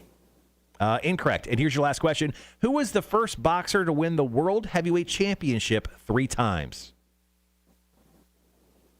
Muhammad Ali. That is correct. And your time is up, Cassidy. You did get 4 today, Cotter. Cassidy got 4 today. Oh, damn. 4 today. All right, well played, man. All right, going to put you on hold. We'll be right back. All right, Cotter, you know the deal. 7 questions, 60 seconds. Your time will begin after I ask the first question. There are a couple multiple choice questions. I'll let you know when those come about. Are you ready? Let's do it. Question number 1. The Pine Barrens in southern New Jersey is the supposed home of which legendary creature? New Jersey Devil. That is correct. Question number 2, multiple choice. What is the only dog rated above the Basset Hound for its sense of smell? The Bloodhound or German Shepherd? I'll go Bloodhound. That is correct. Question number 3 is multiple choice as well. The counties of Washington, Monroe, Franklin, Polk, Jefferson, Jackson, and Liberty are in what U.S. state? Georgia or Florida? Georgia? Incorrect. False. Question number 4. What kind of animal was the now extinct dodo? Oh, it's bird. That is correct. Question number 5 is also multiple choice. Mycophobia is the fear of micromachines or mushrooms? Oh, man. Mushrooms? That is correct. Question number 6. The popular caterpillar sushi roll features unagi, the Japanese word for what type of sea creature? Caterpillar sushi roll? The popular caterpillar sushi roll. Unagi. Is that tuna? That is incorrect. Question number 7, and here's your final question. Who was the first boxer to win the World Heavyweight Championship 3 times? George Foreman? That is incorrect. And Cotter, that is a tie today, 4-4. Cassidy, you're my boy. All right. Well played, sir. Well played. All right, man. You got some tickets for Tommy Vext. That show is happening tomorrow at Victory North Savannah. Marshall will reach out and get all of that set up. We've got your number, so we're good there. So he'll call. We'll set you up with those tickets. Awesome. Appreciate it. Thank you. No All problem, right, man. thanks, Thank you very Cassidy. much. See you. All right, guys, let's go ahead and go over correct answers once again for Are You Smarter Than a Community College Dropout Trivia, brought to you by our close personal friends over at the Savannah Bar Crawl. Question number 1, the Pine Barrens in southern New Jersey is the supposed home of which legendary creature? That is the Jersey Devil. Question number 2, multiple choice. What is the only dog rated above the Basset Hound for sense of smell? That is the Bloodhound. The counties of Washington, Monroe, Franklin, Polk, Jefferson, Jackson, and Liberty are in what U.S. state? They are in Florida. Yeah. Who would have thought? Question number 4, what kind of animal was the now extinct dodo? That was a bird. Mycophobia, M-Y-C-O phobia, is the fear of mushrooms. I just threw micro machines in there just to see if anyone would actually choose. I almost did. So, yeah, almost worked. Question number 6, the popular caterpillar sushi roll features unagi, the Japanese word for what type of sea creature? It is eel. Oh, okay. It is actually like my favorite. So I love really? unagi, dude. It's incredible. Never it's like had it. Sweet, but it's also a little crispy. Oh, Okay. it's delicious. And then question number 7, who was the first boxer to win the World Heavyweight Championship 3 times? That's Muhammad Ali. Okay, that would have made sense too. There you go. There you go. All right, another round of Are You Smarter Than a Community College Dropout Trivia tomorrow at 8:30, brought to you by the Savannah Bar Crawl, Rock 106.1. All right, guys, Cotter's going to take care of that audio you obviously heard. We'll be back in just a few moments.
I absolutely agree, Wanda. She goes, I need a nap already. Truth. Yeah, I don't disagree with that. Thanks, guys, for hanging around while Cotter was editing up Are You Smarter Than a Community College Dropout Trivia? Obviously, you heard it live here first. Everyone else has to wait for another couple minutes to hear it on the radio. Once again, on the way, we're going to be talking to Lauren Wolverton of Connect Savannah. She's going to be swinging in to talk about Explain the Bachelor. Obviously, Bachelor in Paradise had 2 episodes this week, so we have a lot to cover in those 2 episodes. And not only that, Lauren has a new podcast, which is fairly cool, although she hasn't asked us to be a guest yet on the podcast. She's doing a podcast with Jamie, another employee over at Connect Savannah. So they're talking about what's going down in the Savannah area. So hopefully, they break out and become huge hits, and we can just ride their coattails. I'm okay with that.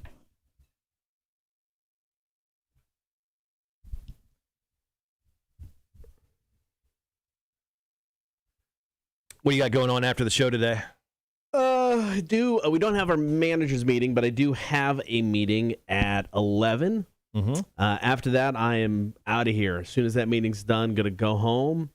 Going to try to get an early nap in. I do have bingo tonight downtown at New Realm. Mm-hmm. So if you're out bored, want something to do, start around 7 o'clock. So yeah, I'd like to get an early nap, get some stuff done for work before I have to head downtown. Also, our close personal friend, Brenton Rowan. It's his birthday today. Oh, shoot. Happy freaking birthday to our buddy Brenton.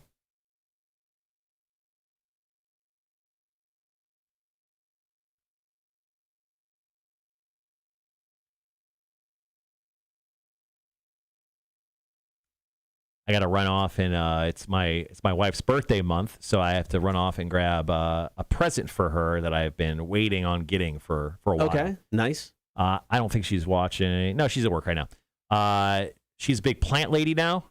Oh, well, our house used to have 0 plants in it for a decade. Now I live in a jungle.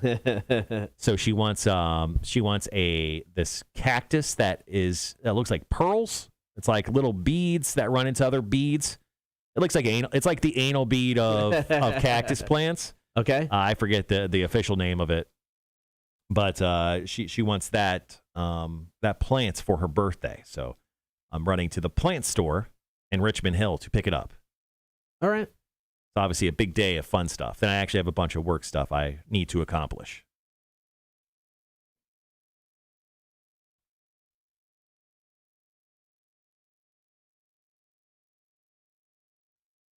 Also, on a side note, I beat Final Fantasy VII Remake. You're welcome. How long did that take? I think I spent 45 hours in the game. Damn. Yeah. All right. Trivia's coming up. I'll be right back.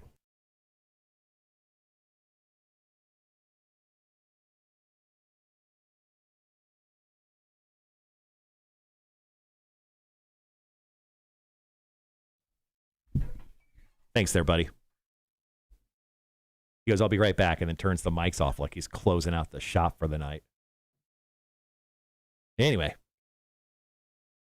Yeah.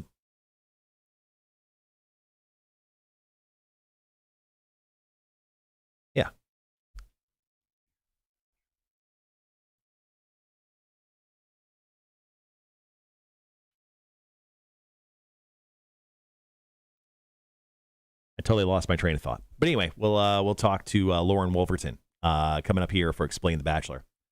Let's see. Ooh, there's Brez. Yo, tell me I didn't miss The Bachelor. You did not. Explain the Bachelor's coming up here in just a little bit. And let's see. Let me make sure I have the correct graphic in now that I think about it. Let's see. There it is. Yep, there's the correct one. Although my camera's not on.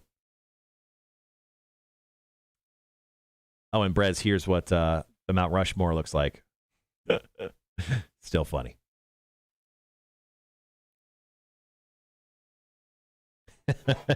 Tony goes, good luck with the plant, moving things with your mind, and and everyone else have a great day.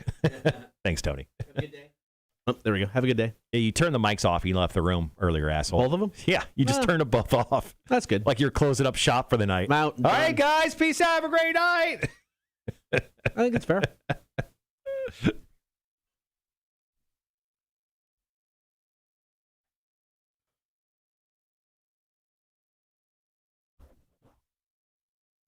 So I watched a YouTube review guy explain The Bachelor, or like review the first episode, the Monday night episode of The Bachelor. Mm-hmm. God, Lauren's so good. I mean, this guy was a comedian from Colorado, and he was explaining The Bachelor, and he was as dull as humanly possible. Really? And he still got like 40,000 views on his video, and he had like a crap ton of subscribers, and he was terrible. And I'm like, I need people to blow me up. I don't know. We need to have a viral video. Like, I need to have Lauren like drop an F-bomb or something. Like something. Like, this is ridiculous. I mean, the guy was terrible. It was a 15-minute video explaining one episode of The Bachelor, and it was horrific. Yeah, that seems a little excessive.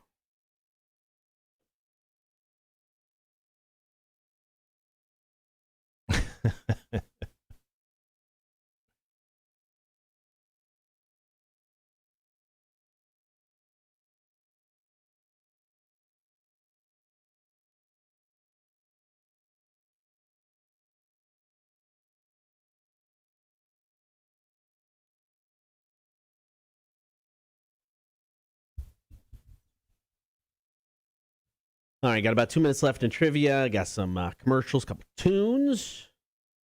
Lauren will be in after 9. And why is somebody calling me?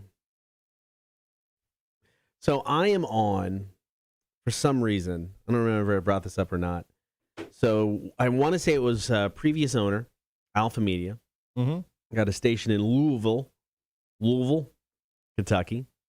And a lot of times when it comes to the tower transmitter, if it goes off the air, it will call you. And it'll say, just be like a robot on the phone going, hey, you're off the air. Yeah.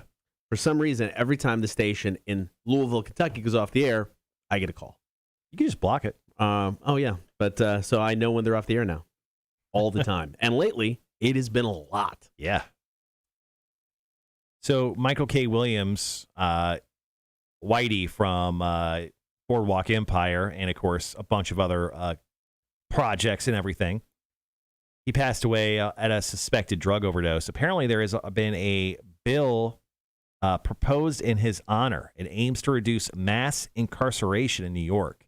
So Michael K. Williams apparently will try to live on forever with this new bill. New York State Assembly person Rodneyce Hermelin, easy name to say, who reps Michael's home neighborhood of East Flatbush, tells TMZ that she and her team are working with the ACLU to propose a bill in his honor that would help lower the state's prison population. So there you go. Charles suggested that Tim Janier is doing some side work in Louisville. Maybe.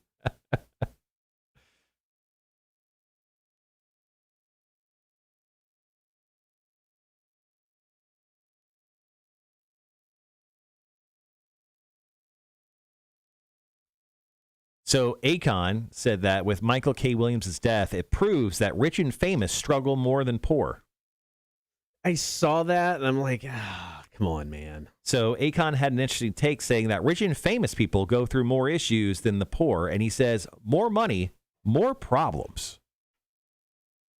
Okay, Akon, let's just sort this out. Give us your money.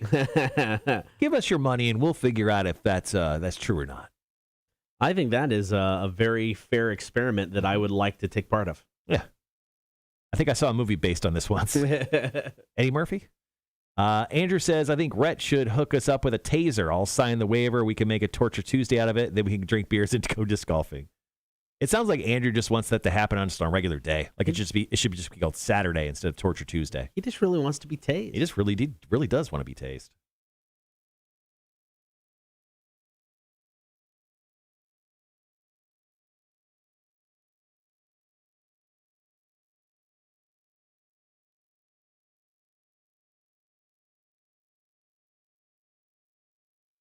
All right.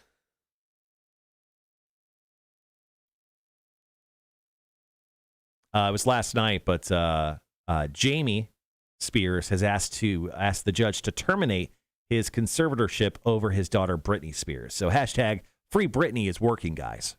Yeah, this whole thing's still weird to me, man. I know she went through a spell there where it got weird, but I don't know. Why does she have to be washed over as like a child? Control over your life, Over your money? I mean, so according to her, if she wanted to have kids, she can't. She had to actually ask permission to use some of her money to take a trip to Hawaii. It's crazy. I don't get it.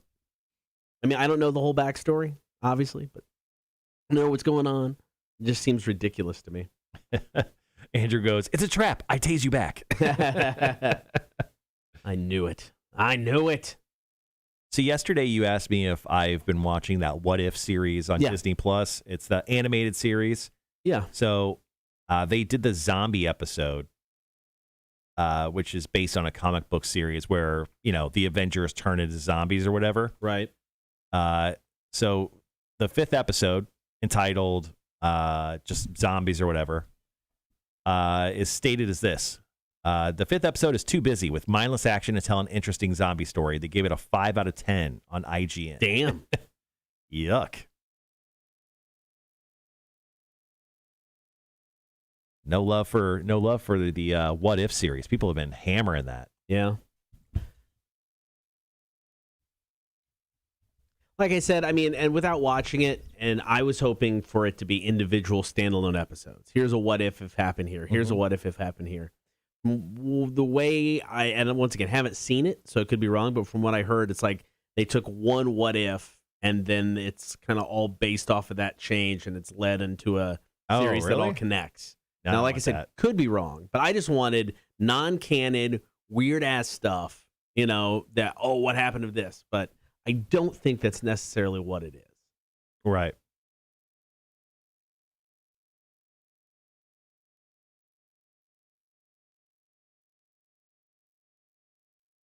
What's the next big Marvel TV series that's coming out? We have the Eternals movie coming out. You know what? I don't know. So there's the Eternals movie. Is it it's the Hawkeye TV series, right? Oh, right. You're probably right. Yeah. I think that's coming out in November, December, because we have Shang-Chi, right, coming out this weekend, or coming out last weekend. Yep. Then we have the Eternals in November, and then we have that Hawkeye thing. That's coming out in November. Then we're supposed to have the Book of Boba Fett in December. Yeah, Hawkeye, don't care. Probably won't watch that. Yeah. Book of Boba Fett, I'm in, 100%. Lauren's here. I'm going to go grab her. Okay, cool.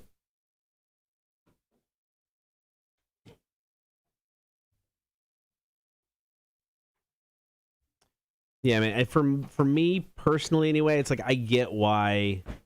I mean, I've got no issue with them cranking out all the Marvel TV shows, all the content. I mean, they got the characters, they got the platform to put it on. It needs content for people to keep spending money. I just don't care about most of the Marvel stuff. I mean, I still have to go back and finish Loki. I want to do that. But just a lot of the Marvel TV stuff, I don't feel I'm into. Hawkeye, I probably won't watch. I won't go back and finish Falcon and Winter Soldier. What If? I may give it a try. I would say the best have been Loki. I think Loki's probably the best one. Even better than WandaVision? Those are 1 and 2. Okay. I mean, I still have to finish Loki. I'll get to it, but I did not like Falcon Winter Soldier. I'm not going to finish it. I just couldn't. It wasn't my thing. Didn't care. Just go to like one of those like 10-minute reviews. Right. Like, it'll tell you exactly what happened and show you footage and stuff. Just watch that. Yeah, not worth it. Not worth it.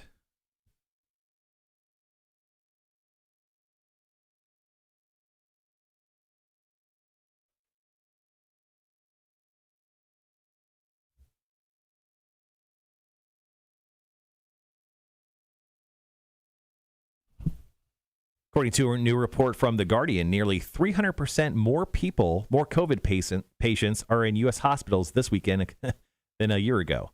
Ugh. Not a math guy, but I'm pretty sure that's bad, guys. Seems a little rough. Yeah. So I was talking to somebody whose spouse works in a hospital. So obviously they have an increased number of patients in. Mm-hmm. So he was saying the percentage of unvaccinated people in the hospital was 90 of the people that are in. So 90% of them are unvaccinated. And he said over the age of 60, of those 90% was like 75%. Oh, wow. Yeah. So Yeah, that's not great. All right, guys, give me 1 second. I'm going to fire up the delay.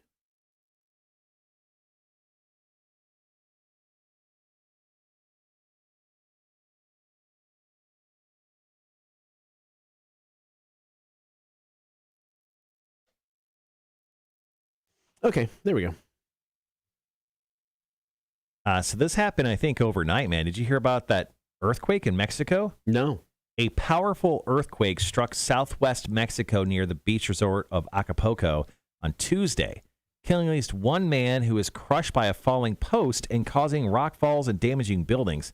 It was a 7.0 quake magnitude earthquake. Damn. It was northeast, 11 miles northeast of Acapulco, and shook the hillside around the city, downing trees, pitching large boulders on the roads, and causing power outages in several states. Good Lord. All right, guys, we're just a few minutes away from Explain the Bachelor. I'm going to go grab Lauren, have her join us in studio, and then we'll dive in from there. Sounds good. Tomorrow for Hefe, he's going to be selecting tunes from Bad Wolves. They got a brand new song, so it'll be that or a brand new tune from Eddie Vedder Just found him on the side. of Pearl Jam. On the side of the road. He just lives here now. What up? Morning. How's it going? Fabulous. Nice. There was Stacy's kids in the other room, and I go, "Hey, Lauren, look, there's a kid." She goes, "Oh, whose kid is that?" I'm like, "I don't know. We just found him on the side of the road. He just lives here now." Just dumpster baby. Cool. Dumpster baby. Good morning, y'all. Good morning. How you been? I've been busy. There's been about 15 hours of Bachelor in Paradise to watch since the last time I was in this so room. much. There's been so much freaking Bachelor I in don't know why Paradise. they're throwing 3 episodes, 2 episodes, whatever at us a week. And it was just this week, right? Because you sent me the schedule. So you actually watched 4 hours, right? It was 2 hours an episode. 4 hours plus the second episode from last week. Yeah. Oh my gosh. Yeah, I bailed. I didn't watch any of it. You left me out here on my own. No, it's perfect. Well, I mean, this is why we hired you, Yep. and we're paying you nothing. Yep, I suffered through. Yep, for and then- free. Yeah, this is why we need you in our lives. And we got our fancy new graphic. I had it updated, obviously, because it initially said Tuesday, and now we're doing it on Wednesday. So boom, Love it. Wednesdays. Wow. Right, oh, Marshall, that is stunning. I gotta adjust your camera so you're centered. There you are. Now we got about Perfect. 4 minutes. Sweet. So you've been going around everywhere. Were you just in Charleston or something? Or are you going? I'm there? going this Okay. weekend. Yeah. Where are you going in Charleston? Because I've only been there a time or two. I've been to Westbrook Brewing Company. Mm-hmm. Great place to go grab beers. Yep. I highly recommend that. But where else are you going this weekend? Because I think you threw out something asking for suggestions. There's a lot of rooftops that people suggested, which I'm here for. I love a rooftop Well, moment. why is drinking on the rooftop so awesome? It's the view and like the breeze. It's the thrill of danger because the more Right. drunk you get, the more you're like, I can walk across this railing and Yes. not fall off and die. Right. I was just talking That's about not what I do. The thrill of danger. never say never. I mean, you may. That's true. That's true. But no, we're just going. a bunch of rooftops. Y'all will like this. We're going to see Mayday Parade on Sunday, actually. Oh, okay. Yeah. Nice. Yep. Nice. You guys have a nice little weekend ahead. We of you. do. Yeah. Getting crazy. I'm staying here. I'm going to watch. Funny enough, I'm going to see the movie that I saw. I saw Lauren at the movie theater on Yes. Friday. Right. I'm going to see Shang-Chi and the Legend of 10 Rings. Don't spoil anything. won't. Did you enjoy it? I loved it. Yeah. Yeah. And then there's obviously a scene probably mid-credits and after the credits and all that fun stuff. Oh, yeah. Did that connect to the other films or other properties that like are out there? Like, does it do Yes. some stuff? Yeah. I won't tell you what. Was it cool though? Or you're Yeah, it like, was cool. "Oh, all right. I get it." Well, so I'm like still, I've seen all the Marvel movies at this point, but I'm like not top of my head. Like I can't tell you like, oh, that little inside thing or whatever. I have to like ask questions. So one of them I was like, what does that mean? And so the people around me explained it. Gotcha. It is cool. Okay. Awesome. Yeah, I can't wait to check that out. I'm going to go see that on Friday. And then I'm just going to be a grown up this weekend. It's Do some fabulous. yard work, get crazy. Love it. What movie did you see? Did you see that scary one? I went and saw Candyman. It was so good. I Oh. almost text Cam immediately afterwards, be like, bro date, we're going. Bro date. I'm Yeah. not interested in that. You don't like scary movies? It's not that I don't like scary movies. I don't like gross movies. So I don't know if that one is a gross one. What do you mean by grow? I mean, like Okay, I'll give a very specific example. Okay. Did y'all watch that zombie movie on Netflix with the bald guy who's like huge? I don't know his Army name. of the Dead, Dave Bautista? Yes. Mhm. I love zombie stuff. I love The Walking Dead, but something about how nasty that movie was, like, I was nauseated. Whenever he broke that girl's neck. So there's a movie you should watch. It's called It's disgusting. It's called Human Centipede. No, Not gross at all. Yep. No. There's actually a new film called Faces of Death. You may have heard of it. Ask your boyfriend to get you a copy and watch that some weekend. What does that mean? Why are you looking like that? You love to travel. There's a great travel documentary called Hostel. Oh yeah, I think you love really that. like I don't that. think that this is a travel documentary. I mean, it's just a group of kids Yeah. touring some European countries. It's better than Parts Unknown with Anthony so Bourdain. good, so It's good. actually more real. yeah, it's definitely more real. You should check that out. I'm not doing that. So good, so good. You're gonna love that. Yeah, take all those recommendations. We'll mail them to you. Okay, thanks. Postage. Well, actually, in the snail mail, we'll send them to you, and you're gonna love them. Got about a minute. Thanks. Yeah, you're gonna absolutely love those. So I mean, but you love Halloween, like Oh, yeah. you just don't like really realistic, grody kind of like horror film. I don't like, if I can skin breaking and bones poking out, that's what really, really How do you grosses like me zombie films then? I don't know. Like something like The Walking Dead to me wasn't that gross. I don't know. It I had feel its like moments. It's like PG-13. Yeah. it had its yeah, moments. I feel like it's not as extreme. And like I also love Game of Thrones, but to me that one isn't nasty. Right. Yeah. All right, guys, be right back.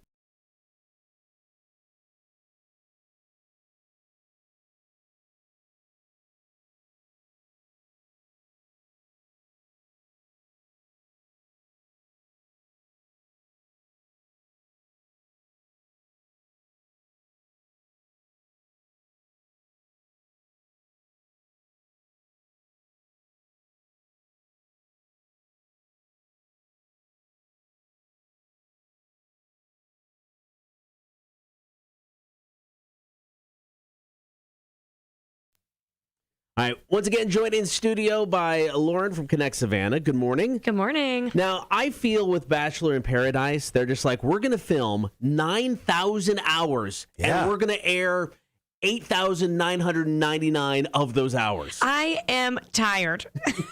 She's emotionally, physically tired from having to watch The Bachelor in Paradise. Now there's 4 hours just this week. Now starting next week and the rest of the month, there's only 2 hours per week. So you're going to be able to make up on your sleep. Thank God.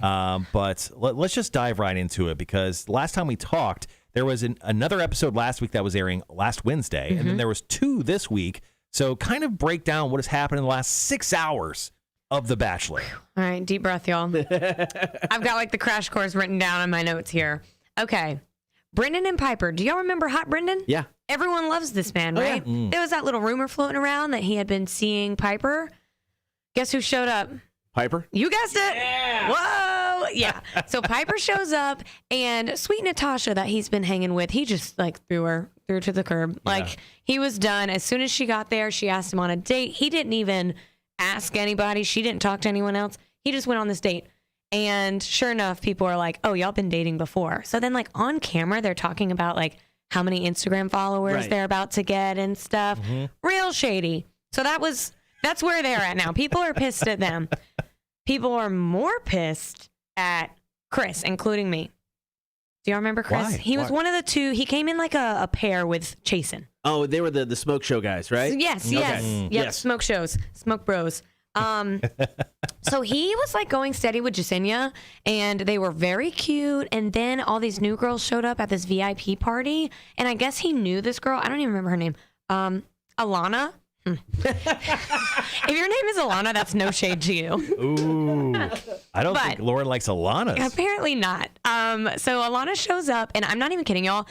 I'm sure it was longer than 20 seconds, but on the TV, it was less than 20 seconds. He's got his tongue down her throat in front of Jasenia. Yeah, well, So- sometimes you got game. That is not game. That is rude. That's right.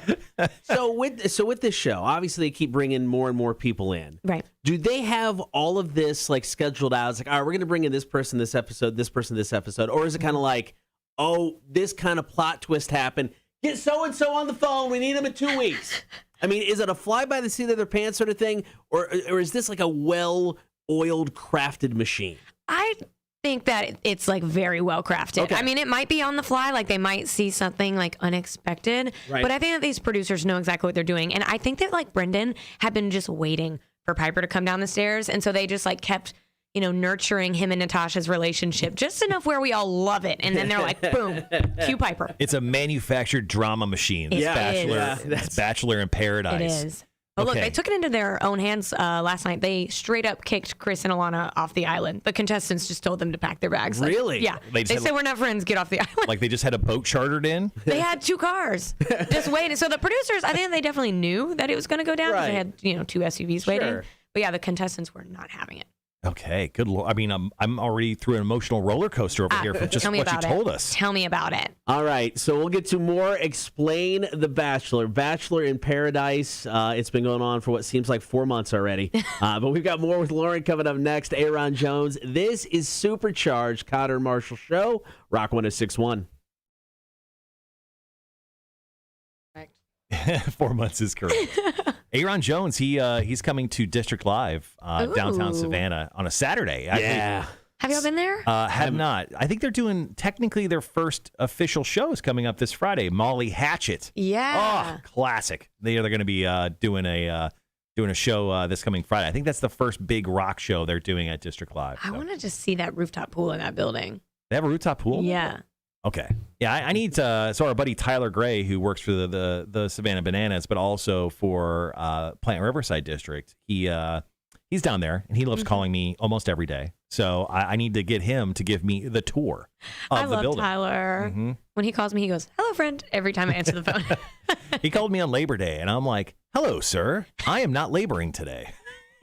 He's like, "Did you get my email about the interview about Molly Hatchet?" I go, "I sure did, and I will address that the moment I officially go back on the clock tomorrow morning." Yep, on Tuesday. He's like, "All right, man, cool." All right, just under 2 minutes. Just received the brand new Jerry Cantrell single. Oh, that's nice. Gonna have to check that out. Eddie Vedder just put out he has a new solo album called Earthfling, and we'll hopefully have that new music too soon. Maybe we could do that for Hefe tomorrow. Yep, I had lined up for Hefe, new Bad Wolves, first song without Tommy Vext. Yep. And new Eddie Vedder. I love it. Lauren, what are we talking about in this next break? Have we talked about we talked about 2 people who just literally left the island. Is anyone else get kicked off? Honestly, I don't even know who is left. I know who's arrived. I know that we've got Tia now. Oh, and then we have this supermodel, Chelsea. She is so beautiful.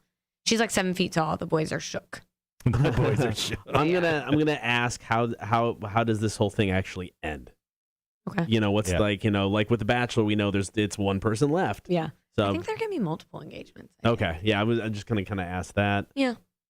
And I also, we need to talk about our girl, Mari. She has finally gotten justice. Justice for Mari has been served. Clay is not a looker. Clay Harbor on the show. Who's that? Clay. Oh, is he on there now? I don't know. I was just. So here's the thing. I honestly have to I need a roadmap of Bachelor in Paradise. Like I'm gonna have to create something, and how you see those maps that headshots people and they have arrows pointed whoever had sex, didn't have sex, hates each other. I need that. All right, guys, be right back.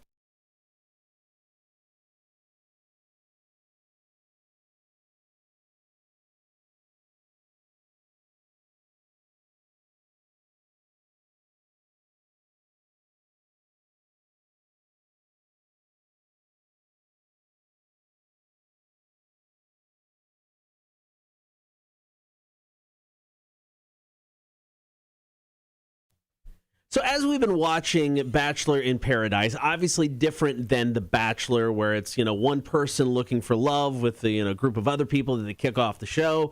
This one is just like a free-for-all of drunken, beachy goodness. How does this end? Is there a winner? Is there a loser? Are we all the losers? I don't know.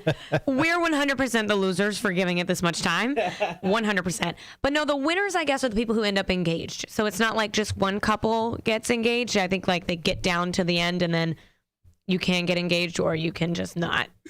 So is there a record for a Bachelor, I don't even want to say contestant, character at this point in time with the most engagements through the show? Ooh. Is there someone addicted to getting engaged? I don't know. this show? There's definitely some who got engaged on Bachelor in Paradise twice or something. Or even I don't know if there's one on the show.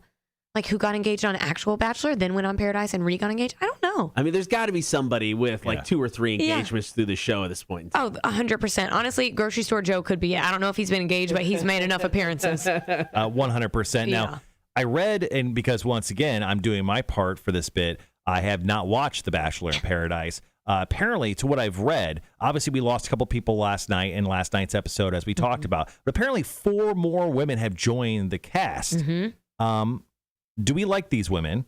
And do we feel like any of them are going to make a connection? And more importantly, who should be kicked off of the 4 immediately? Well, Alana was one of the 4. Okay. And I've already expressed my feelings on her. So she needs to leave immediately. Goodbye. Oh, yeah. She's gone.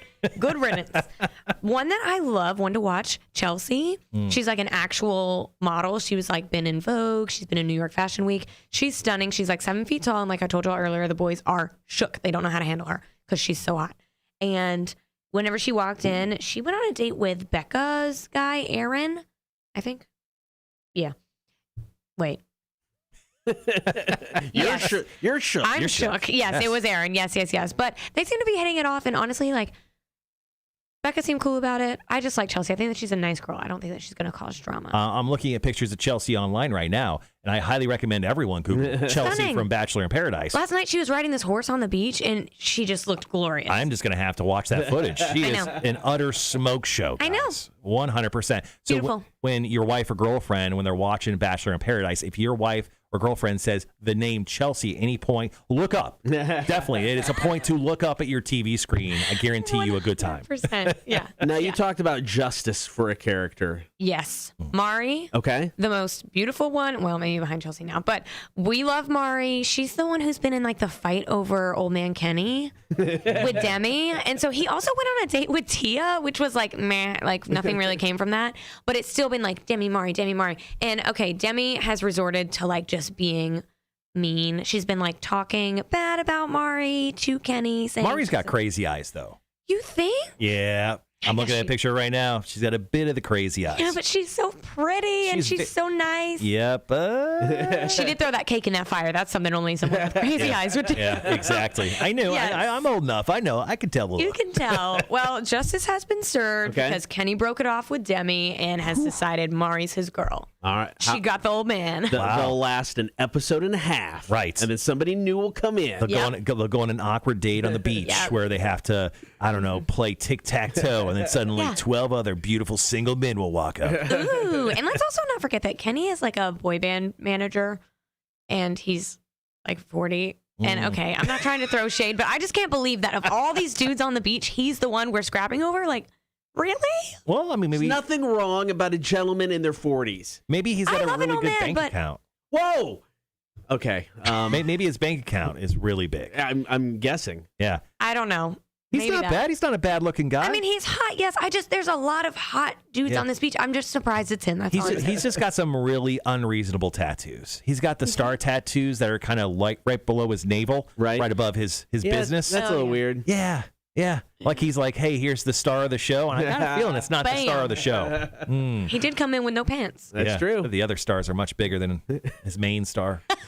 All right, before we get out of here, you've got a brand new podcast with Connect Savannah. How can people check this out? Yes. So tomorrow, our first full episode drops. You can listen on Spotify, YouTube, or connectsavannah.com. Just look up What Are We Doing on Instagram. That's the name of the podcast. Okay, Nice. perfect. Yeah. Lauren, as always, thank you so much. Thank you. We'll talk to you next week. We'll talk some more Bachelor coming up next. We got Marshall's Music News. Cotter and Marshall, Rock 106.1. There we go. Oh, look, we have Carolyn says, good morning, watching from the Villages in Florida with Lauren's grandmother. Oh. Y'all know about the Villages. What's going on in the Villages? Is that like crazy stuff? Crazy stuff. Look it up. I'm going to have to she's Google down that. there visiting. Good morning, Mom. Good morning, Nanny. Morning, everyone. Oh, that's wonderful. Aw. Does your mom also watch The Bachelor, or are you the only one in the family that's currently watching it? I don't know. I know normally they watch, but like my mom, she likes to record everything and just fast forward through all conversation. So So I think that she probably watches like, I don't know, maybe the rose ceremony. That's it. does she record everything still on a VCR? I think so. Yeah. I don't know. I'm Harsh. sorry, Mom. I love you. Harsh. I I'm think- sorry. I'm sorry. She's more into Bravo, which so am I. That's what we like really watch every second of. Right. Yeah, all the housewives were Oh, glued. good Lord. Yeah. All right. I get that. I get that. Yeah. Anything else going on with Connect Savannah that we should know? Is there any sweet articles that you've written, or anything we should keep our eyes on outside the podcast? Halloween party is coming up. Man, I really want to go to this. I don't know if I'm in town. I think that's the weekend I may be out of town. Here's how bad I am at my own schedule. I don't remember, and I'm 90% sure I've asked and answered this question before. When is it again? October 28th. 20. Yeah, it's the last Saturday of the month. Thursday. That's what I said. Close enough. I was pretty close. It's pretty close. Yeah, no, that's gonna be fun. Tickets are on sale now. It's gonna be super fun. I'm still deciding on my costume. I have a few ideas. Yeah, I think my wife and I have actually talked about the whole costume thing a couple times. We bought our dog a costume, but that's as far as we got. It was just like a simple skeleton hoodie type of thing That's put on your dog. so cute. I should get one for my cat, Oh my! What's your cat's name? Mr. Kim. What? Did you say Mr. Cam? Kim. Kim. K-I-M. K-I. Yeah. Why is your cat named that? There's this show on Netflix called Kim's Convenience. It's so good. It's actually got the guy from the new Marvel movie. Like the main guy. He's the son. Oh, okay. Yeah. But it's about this Korean family with a 24-hour convenience store, and the dad's name is Mr. Kim, and I just love him. He's such a precious angel, and he's so funny. And so I just got the cat and named him Mr. Kim. Yeah, I'm looking at. Hold on, Errol. So when you watch this show, you're like, "That's my cat. That fella right there." You're exactly right. I'm telling you, watch the show, you'll understand. He's perfect. His nickname is Big Sean, though, because The cat? The cat that's named Mr. Kim, his nickname's Big Sean. yes, because his cat cafe name was Sean, and he's 16, 17 pounds. So his nickname is Big Sean as an ode to his past life. That's fair. That's a big fat ass cat right there. It's a big ass cat. Well, wow. Well, thank you once again for coming in. Explain The Bachelor. Carolyn says, I love you too, and I actually have a DVR. I'm so sorry. Apologies, I shouldn't jump to conclusions. I'm sorry, Ma. But once again, thank you for coming in and explaining The Bachelor. It is a difficult job. I understand. There's just so much going on. But next week should be better because we're only going to talk about 2 hours of the show as opposed to kind of six that we just covered there. But once again, thank you. Thank you so much. We're looking forward to the new podcast. I am going to subscribe and turn my notifications on because I'm a good boy. Thank you. And I know what to do, but I can't wait to hear it. Thank you. I can't wait to be a future guest. And if you don't invite me, I will cry. Oh, we're going to invite you. We're working out the kinks. Some of our audio was a little whack this week. Yeah. As most things are, first couple of weeks, we're getting in the groove. Where do you record at? Are you just recording out of the building? No, Starlin Yard, actually. Oh, okay. That's cool. They're our partner, so it's really fun. They have all those murals, and since we have a video portion, we wanted it to be cute. So have you not invited us yet because we're not sexy enough? No. Oh, okay. No, we're working out the kinks with the audio. I want it to be perfect when y'all come. Yeah, I would say that too. Just feel like these guys are not sexy. They will not be our first guest. They will not be. Yes, y'all would be the perfect first guest. Y'all pros. 2 years into this. They'll be like, it's fine now. We can bring him. We ran out of people.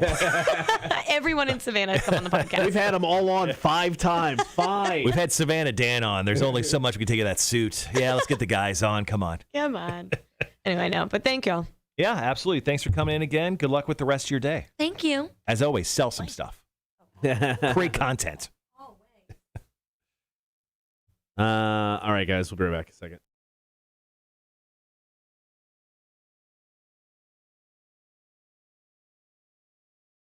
All right. Yeah, you're a little behind. Okay. See ya. Thank you. All right. Marshall's Music News. What you looking at? I'm going to talk about some stuff that's happening in music. Some real good stuff. Okay. All right. I like that. Today's stories, I'm going to talk about Mastodon. Ooh, I'm going to be asking you a question about that because I know you got some inside information. Motionless in White, going to talk about them and a new album. Then I'll also talk about Halsey. That's right, Halsey, the pop artist, the queen. She released a new album with Trent Reznor. Going to talk about how well that did as well. All right, let's do. If you're cool with doing the Mastodon first, just give us an excuse to play Mastodon. Let's play some effing Mastodon, I like bro. I like it. Oh, good morning, Liquid. Oh, I should change the camera angle. Sorry about that. Good morning, Liquid. Liquid knows I beat Final Fantasy VII Remake, man. Just in case I mentioned it briefly earlier, and I know I was talking to you about it. Final Fantasy VII Remake, man. Did not platinum it like you. I don't have that much time. But I am playing the DLC with Yuffie. It's fun. All right, 4 minutes. Then we're in the story number 1.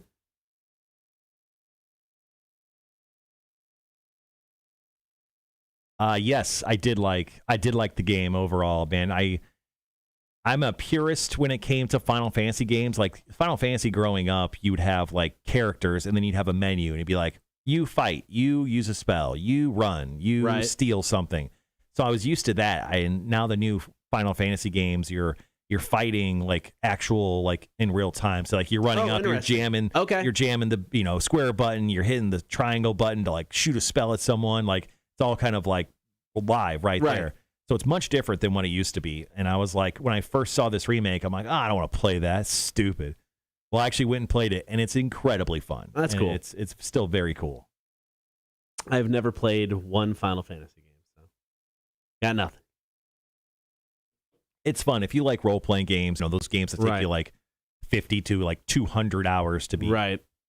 I thought it was funny. I mentioned I spent 50 hours or 45 hours to beat the game. You laughed, and I'm like, pretty sure you spent like 100 hours playing Red Dead Redemption 2. Probably, at least. You're like, you're an idiot for playing that long, says the guy who spent like his entire pandemic playing Red Dead Redemption 2. Such a good game. I'm playing the DLC for Yuffie. If it goes on sale, Liquid, buy it. I bought it for $20, and I don't feel like it's going to be. I've only put like 3 hours in, and I'm pretty sure I'm halfway through. So it's pretty short for a $20 game. Oh, Liquid says, I bought a new car yesterday. Midlife crisis and all after leaving the doctor. Oh, nice. What was the car? Yeah, tell us what car you bought, man. What was the car? So immediately when you think of, I was playing on PS5. Immediately when you think of midlife crisis car, you're thinking like sports car, big muscle, cherry red, big muscle beast of a car. Yeah. You say like a Hyundai Elantra. That's not a midlife crisis. That's you just emotionally breaking down because you're poor. Oh, shit. A 2021 Toyota 4Runner. The new 4Runners, have you seen them? They are great. They're beautiful. Nice.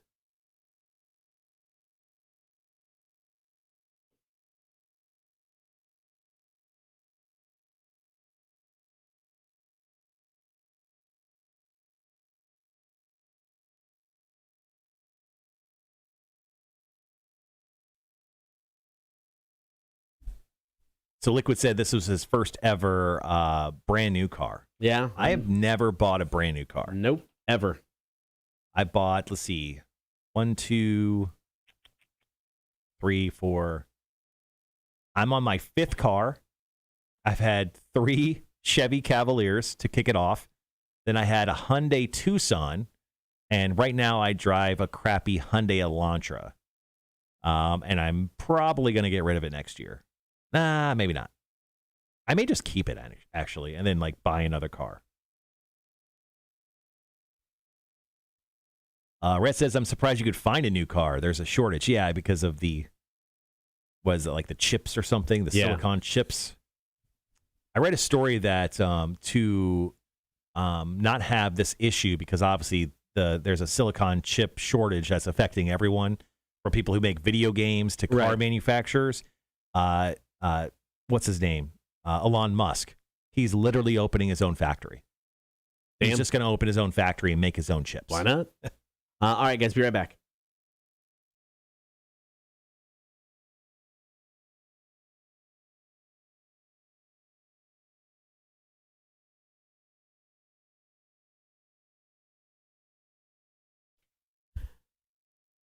Thanks, everybody, for hanging out this morning on air and on the stream. Don't forget, you can watch the show every morning, Facebook, YouTube, and Twitch.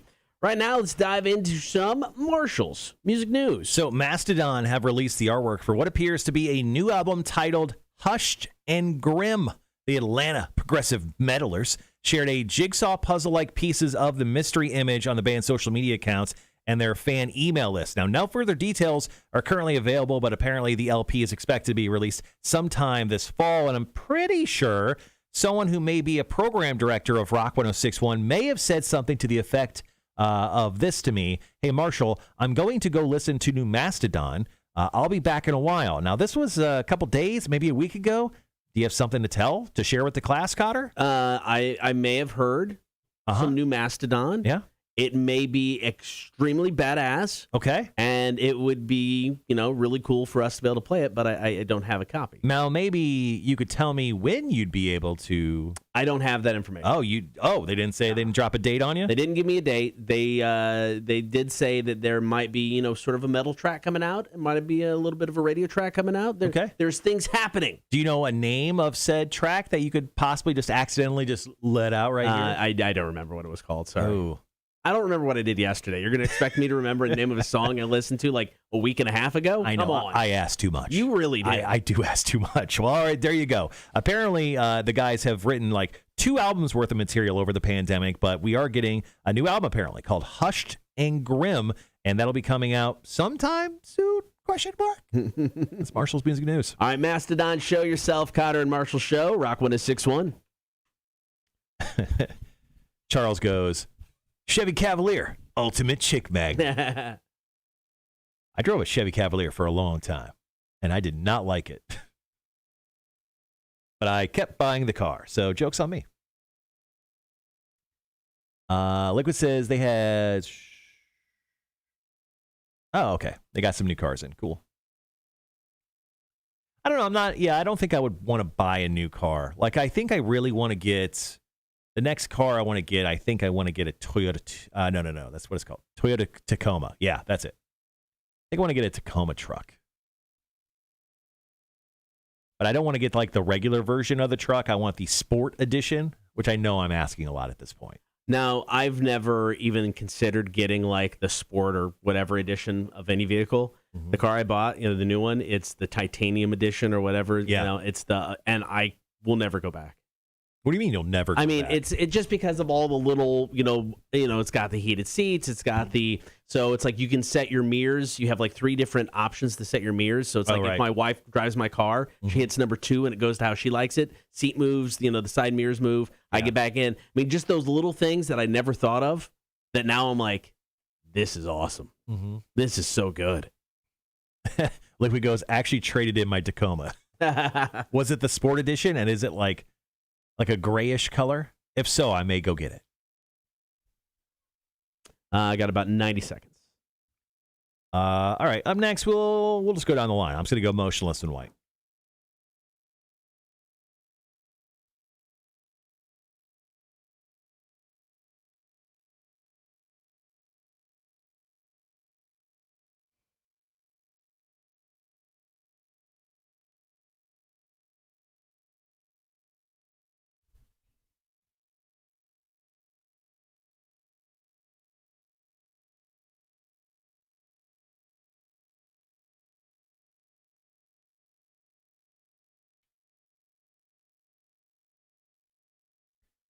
Okay, sorry, just rereading that. Make sure I had it set. Cool. All right, weird. I mean, just earlier today, some thunder and lightning this morning. Mm-hmm. Now it's like clear blue skies. Yeah, I think we're supposed to get a bunch of rain tomorrow, though. Tomorrow's high is only like 78 degrees. See that? No. Yeah, it's ridiculous, man. That's kind of awesome. Yeah, no, I'm thoroughly looking forward to possibly a hoodie day. I haven't had a hoodie day in so long. All right, guys, got about 15. Be right back.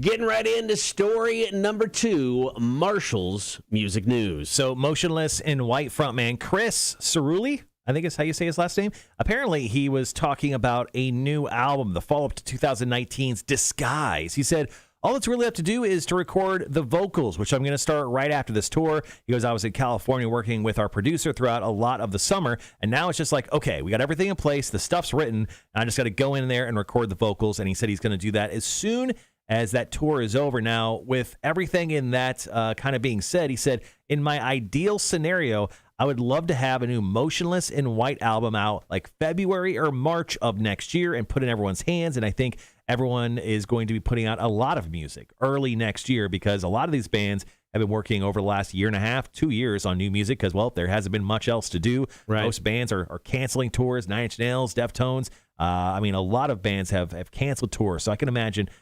2022 will be just a deluge of new music for us, and that music will include Motionless in White. All right, one more story to go before we wrap up the show. Cotter and Marshall, Rock 106.1.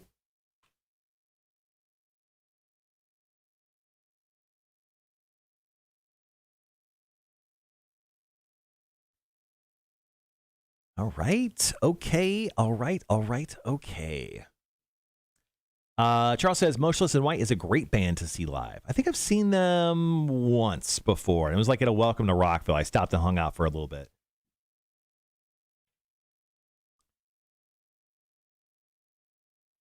And apparently I lied earlier. So last night, my phone told me it was going to be 78 on Thursday. Now it's up to 82. Okay. But there is a 70% chance of rain tomorrow. So just to give you a heads up, starting at 4 p.m. today, there is a 30% chance or higher all the way through till tomorrow morning after the show. All right. Yeah, and it like keeps consistently going up like 30, 40, 50, 60, 70%.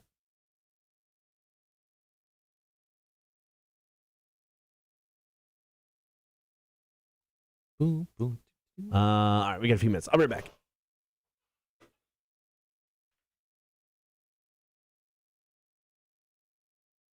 Yeah, I think you'll be fine this afternoon for golf. I think once you get into maybe the later hours of the afternoon, you're going to have some issues, possibly a little bit of rain and everything. Just quick heads up, tomorrow there's actually two really cool things going down. Tomorrow, I think it's at noon, 12 noon. The new trailer for The Matrix 4 comes out, Matrix Resurrections. And then, oh yeah, Liquid, you're screwed. It's going to rain. And then coming at like 4 p.m. tomorrow our time, if you like video games, PlayStation is doing a State of Play. That's where they show off a bunch of new video games. So there's some rumors on a new Crash Bandicoot game. There's some rumors that they may possibly show off the new God of War game. So just a heads up there, a State of Play. If you like video games, it's gonna like air on PlayStation's YouTube channel and their Facebook and stuff. So if you enjoy The Matrix and PlayStation tomorrow, it's gonna be a great day for you. Tomorrow on the show, we're going to have Hefe, the new music beta fish, choosing some new music for us. It looks like a new track from Eddie Vedder and possibly Jerry Cantrell. They both got some solo stuff coming out. We'll also quiz Cotter in the face. I've written a game already for him. I won't give it away, but I have it all set. But I'm not going to do that one. I'm going to wait a few weeks before I hit him with that one. So I got to come up with a quiz in the face today. For Cotter to quiz him tomorrow. Cool. We'll also have the big guy Frank Slukowski on tomorrow for the very first big guy breakdown on the Cotter and Marshall show. He did the big guy breakdown for years with us on the afternoon show. Big guy in his very unique way will break down the three biggest games of the upcoming week. We'll most definitely have him choose the winner of the Atlanta Falcons game. I know they're going to be obviously in action. Probably get his thoughts on maybe who's going to win between the Cowboys, the feature of Hard Knocks this year, right, and the Buccaneers. They're playing tomorrow night on the NFL Network, and we'll choose another big game from the weekend. I think I think you actually said Buffalo and Pittsburgh's playing this weekend. Yeah, man, that's going to be a great game. I think. Yeah, that one's got the over unders like 48.5 points. Yeah. So I'm in 2 fantasy football leagues this year, and I didn't realize how much crossover I had, but I've got Josh Allen in both leagues. Did you not officially sign up for that third one you were talking about? I never got a. Okay. Because I thought somebody had said something draft about a date. third one, and I was like, oh, Yeah, even 3. I got asked to join a league, and I thought, you know what, that'll be my half-ass league. I'll half-ass it. That's the one you win. Yeah. Oh, look, we're drafting today. Wow, not like wait till the last minute. Yeah, I just looked it up. Snake draft today at 9:30 p.m. Jesus. Auto draft that bitch. I'm going to have to draft that from bed. Did you see that the Houston Texans, speaking of football, they're starting Tyrod Taylor? So Deshaun Watson, who demanded trade, and then everyone was like, oh, yeah, he's a sexual predator. All those, masseuses down in the Houston area. They're going to have him as the third string quarterback. Ugh.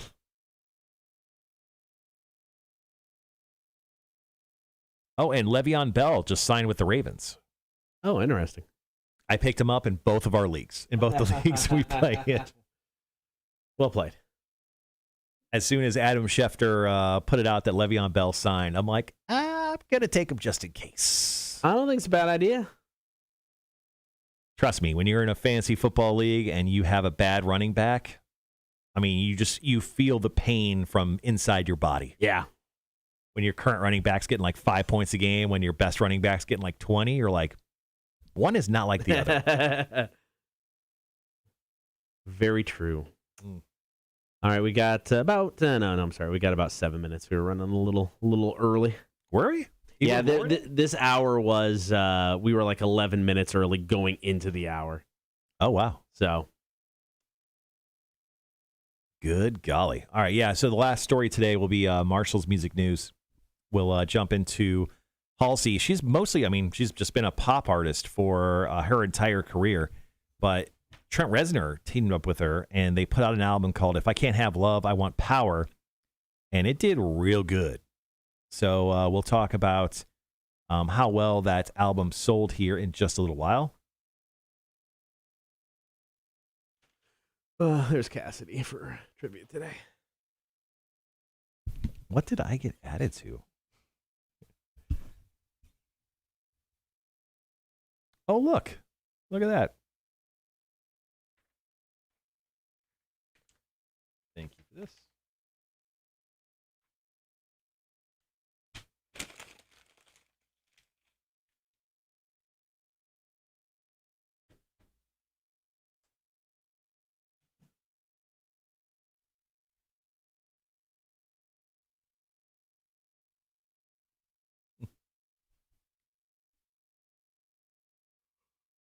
Oh, excuse me.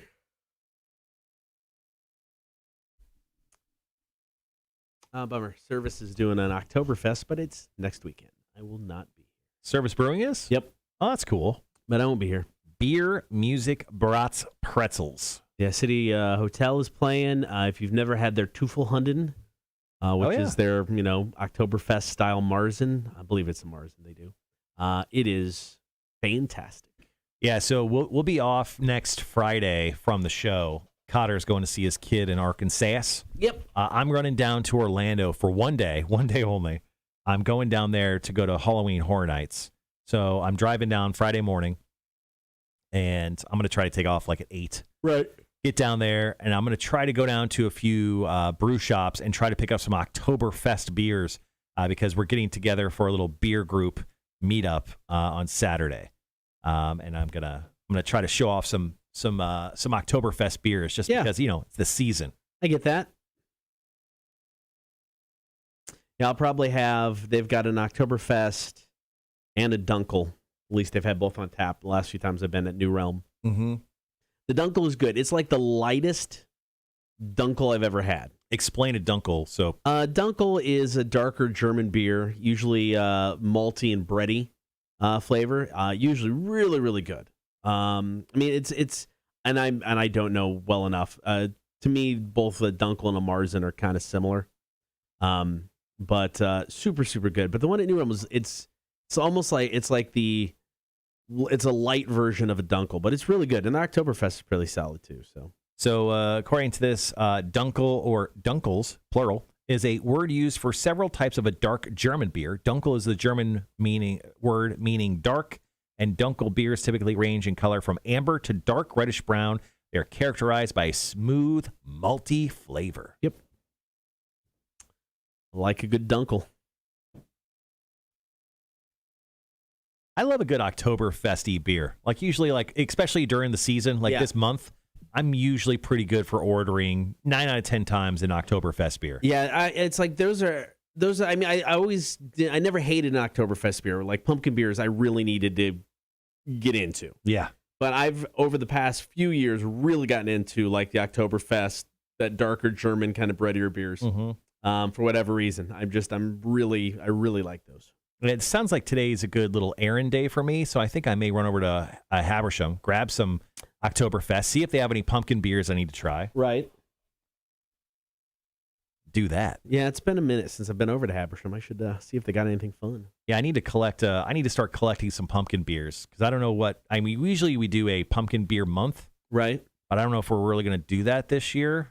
Maybe we'll just do a bunch of streaming pumpkin beers. Maybe we could just do a streaming pumpkin beer event. That could be fun. Yeah, we'll just come into the studio one Friday or Saturday and just get hammered drunk off of pumpkin beers. Have special guests from the horde. Special guests. There you go. I like this.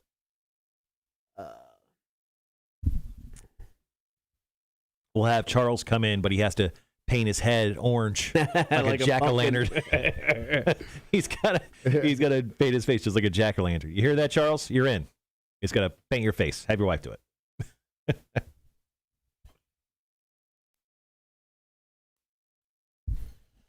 All right, 2.5 minutes, final break of the day. Hefe tomorrow. We got options. I don't know yet. I was first committing to the Bad Wolves and Eddie Vedder, but I want to listen to the... Jerry Cantrell. Thank you. I want to listen to Jerry Cantrell and see where we go with that. Quizzed in the face, big guy. So yeah, we have a loaded show tomorrow. Then Friday we'll be we're moving our Mount Rushmore feature, which is generally on Wednesdays. We're moving that to Fridays for the next few weeks, and then we'll wrap that up at the end of the month. Who's in for beer for breakfast? Beer for breakfast this week is. I know his name. I just don't want to mess it up. So bear with me for a second. I don't want him to murder me. Beer for breakfast this week from United Distributors. Roy Kellett will be joining us. Roy will be swinging in with some sweet brews. Kellett? Yeah. Kellett. Perfect. Awesome. Yeah, Roy will be stopping in to drop off and drink some beers with us this coming Friday for Beer for Breakfast. I'm trying to think if I've met Roy. Name sounds really familiar. I don't know. He's really close friends with Widget, Stephanie. Okay. I bet I've met him. You probably met him. Yes, you know what? You have met him. We met Roy kind of briefly at Devilation Brewing Company when we hung out with Widget for the first time. Oh, okay. Yeah. Oh, okay. Yeah. All right, we've got about 1 minute left. Yeah, I'll be reaching out to him today, giving him final details, but he'll be coming in, and then we're oddly off for a bunch of Fridays. Yeah, I got, I'll wait till we're off, but I got kind of an update about the one we talked about. Yeah, which isn't happening. Yeah. Yeah. Because of timing. Timing? I'll explain it to you once we're off. Okay.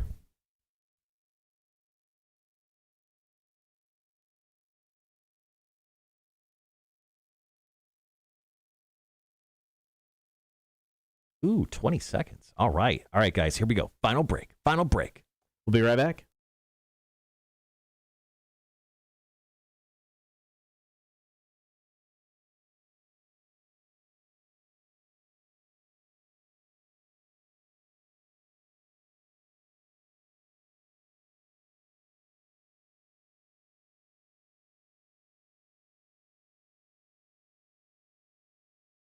All right, before we get out of here, one more time, Marshall's music news. So the pop star Halsey, she teamed up with Trent Reznor and Atticus Ross, and she put out a new album called If I Can't Have Love, I Want Power, which is one of the most incredible album names of all time. Now, we talked about this a little bit before, but now that her album is out, it has debuted at #1, making her third top album sales chart topper. Now, the numbers aren't like incredibly impressive. Now, the album sold 70,000 copies after its August 27th release. Now, 52,000 of those were physical copies, 18,000 coming as digital. But she did knock off Kanye West's Donda album. Dang. And also Olivia Rodrigo's Sour album. So she is number one currently. I've heard great things and great reviews about the album. I'm a huge Nine Inch Nails fan. And, of course, this is her first, rock record she's ever put out. So, actually, I'm really interested. I still haven't got a chance yet, but I plan on grabbing a copy and listening to it very soon.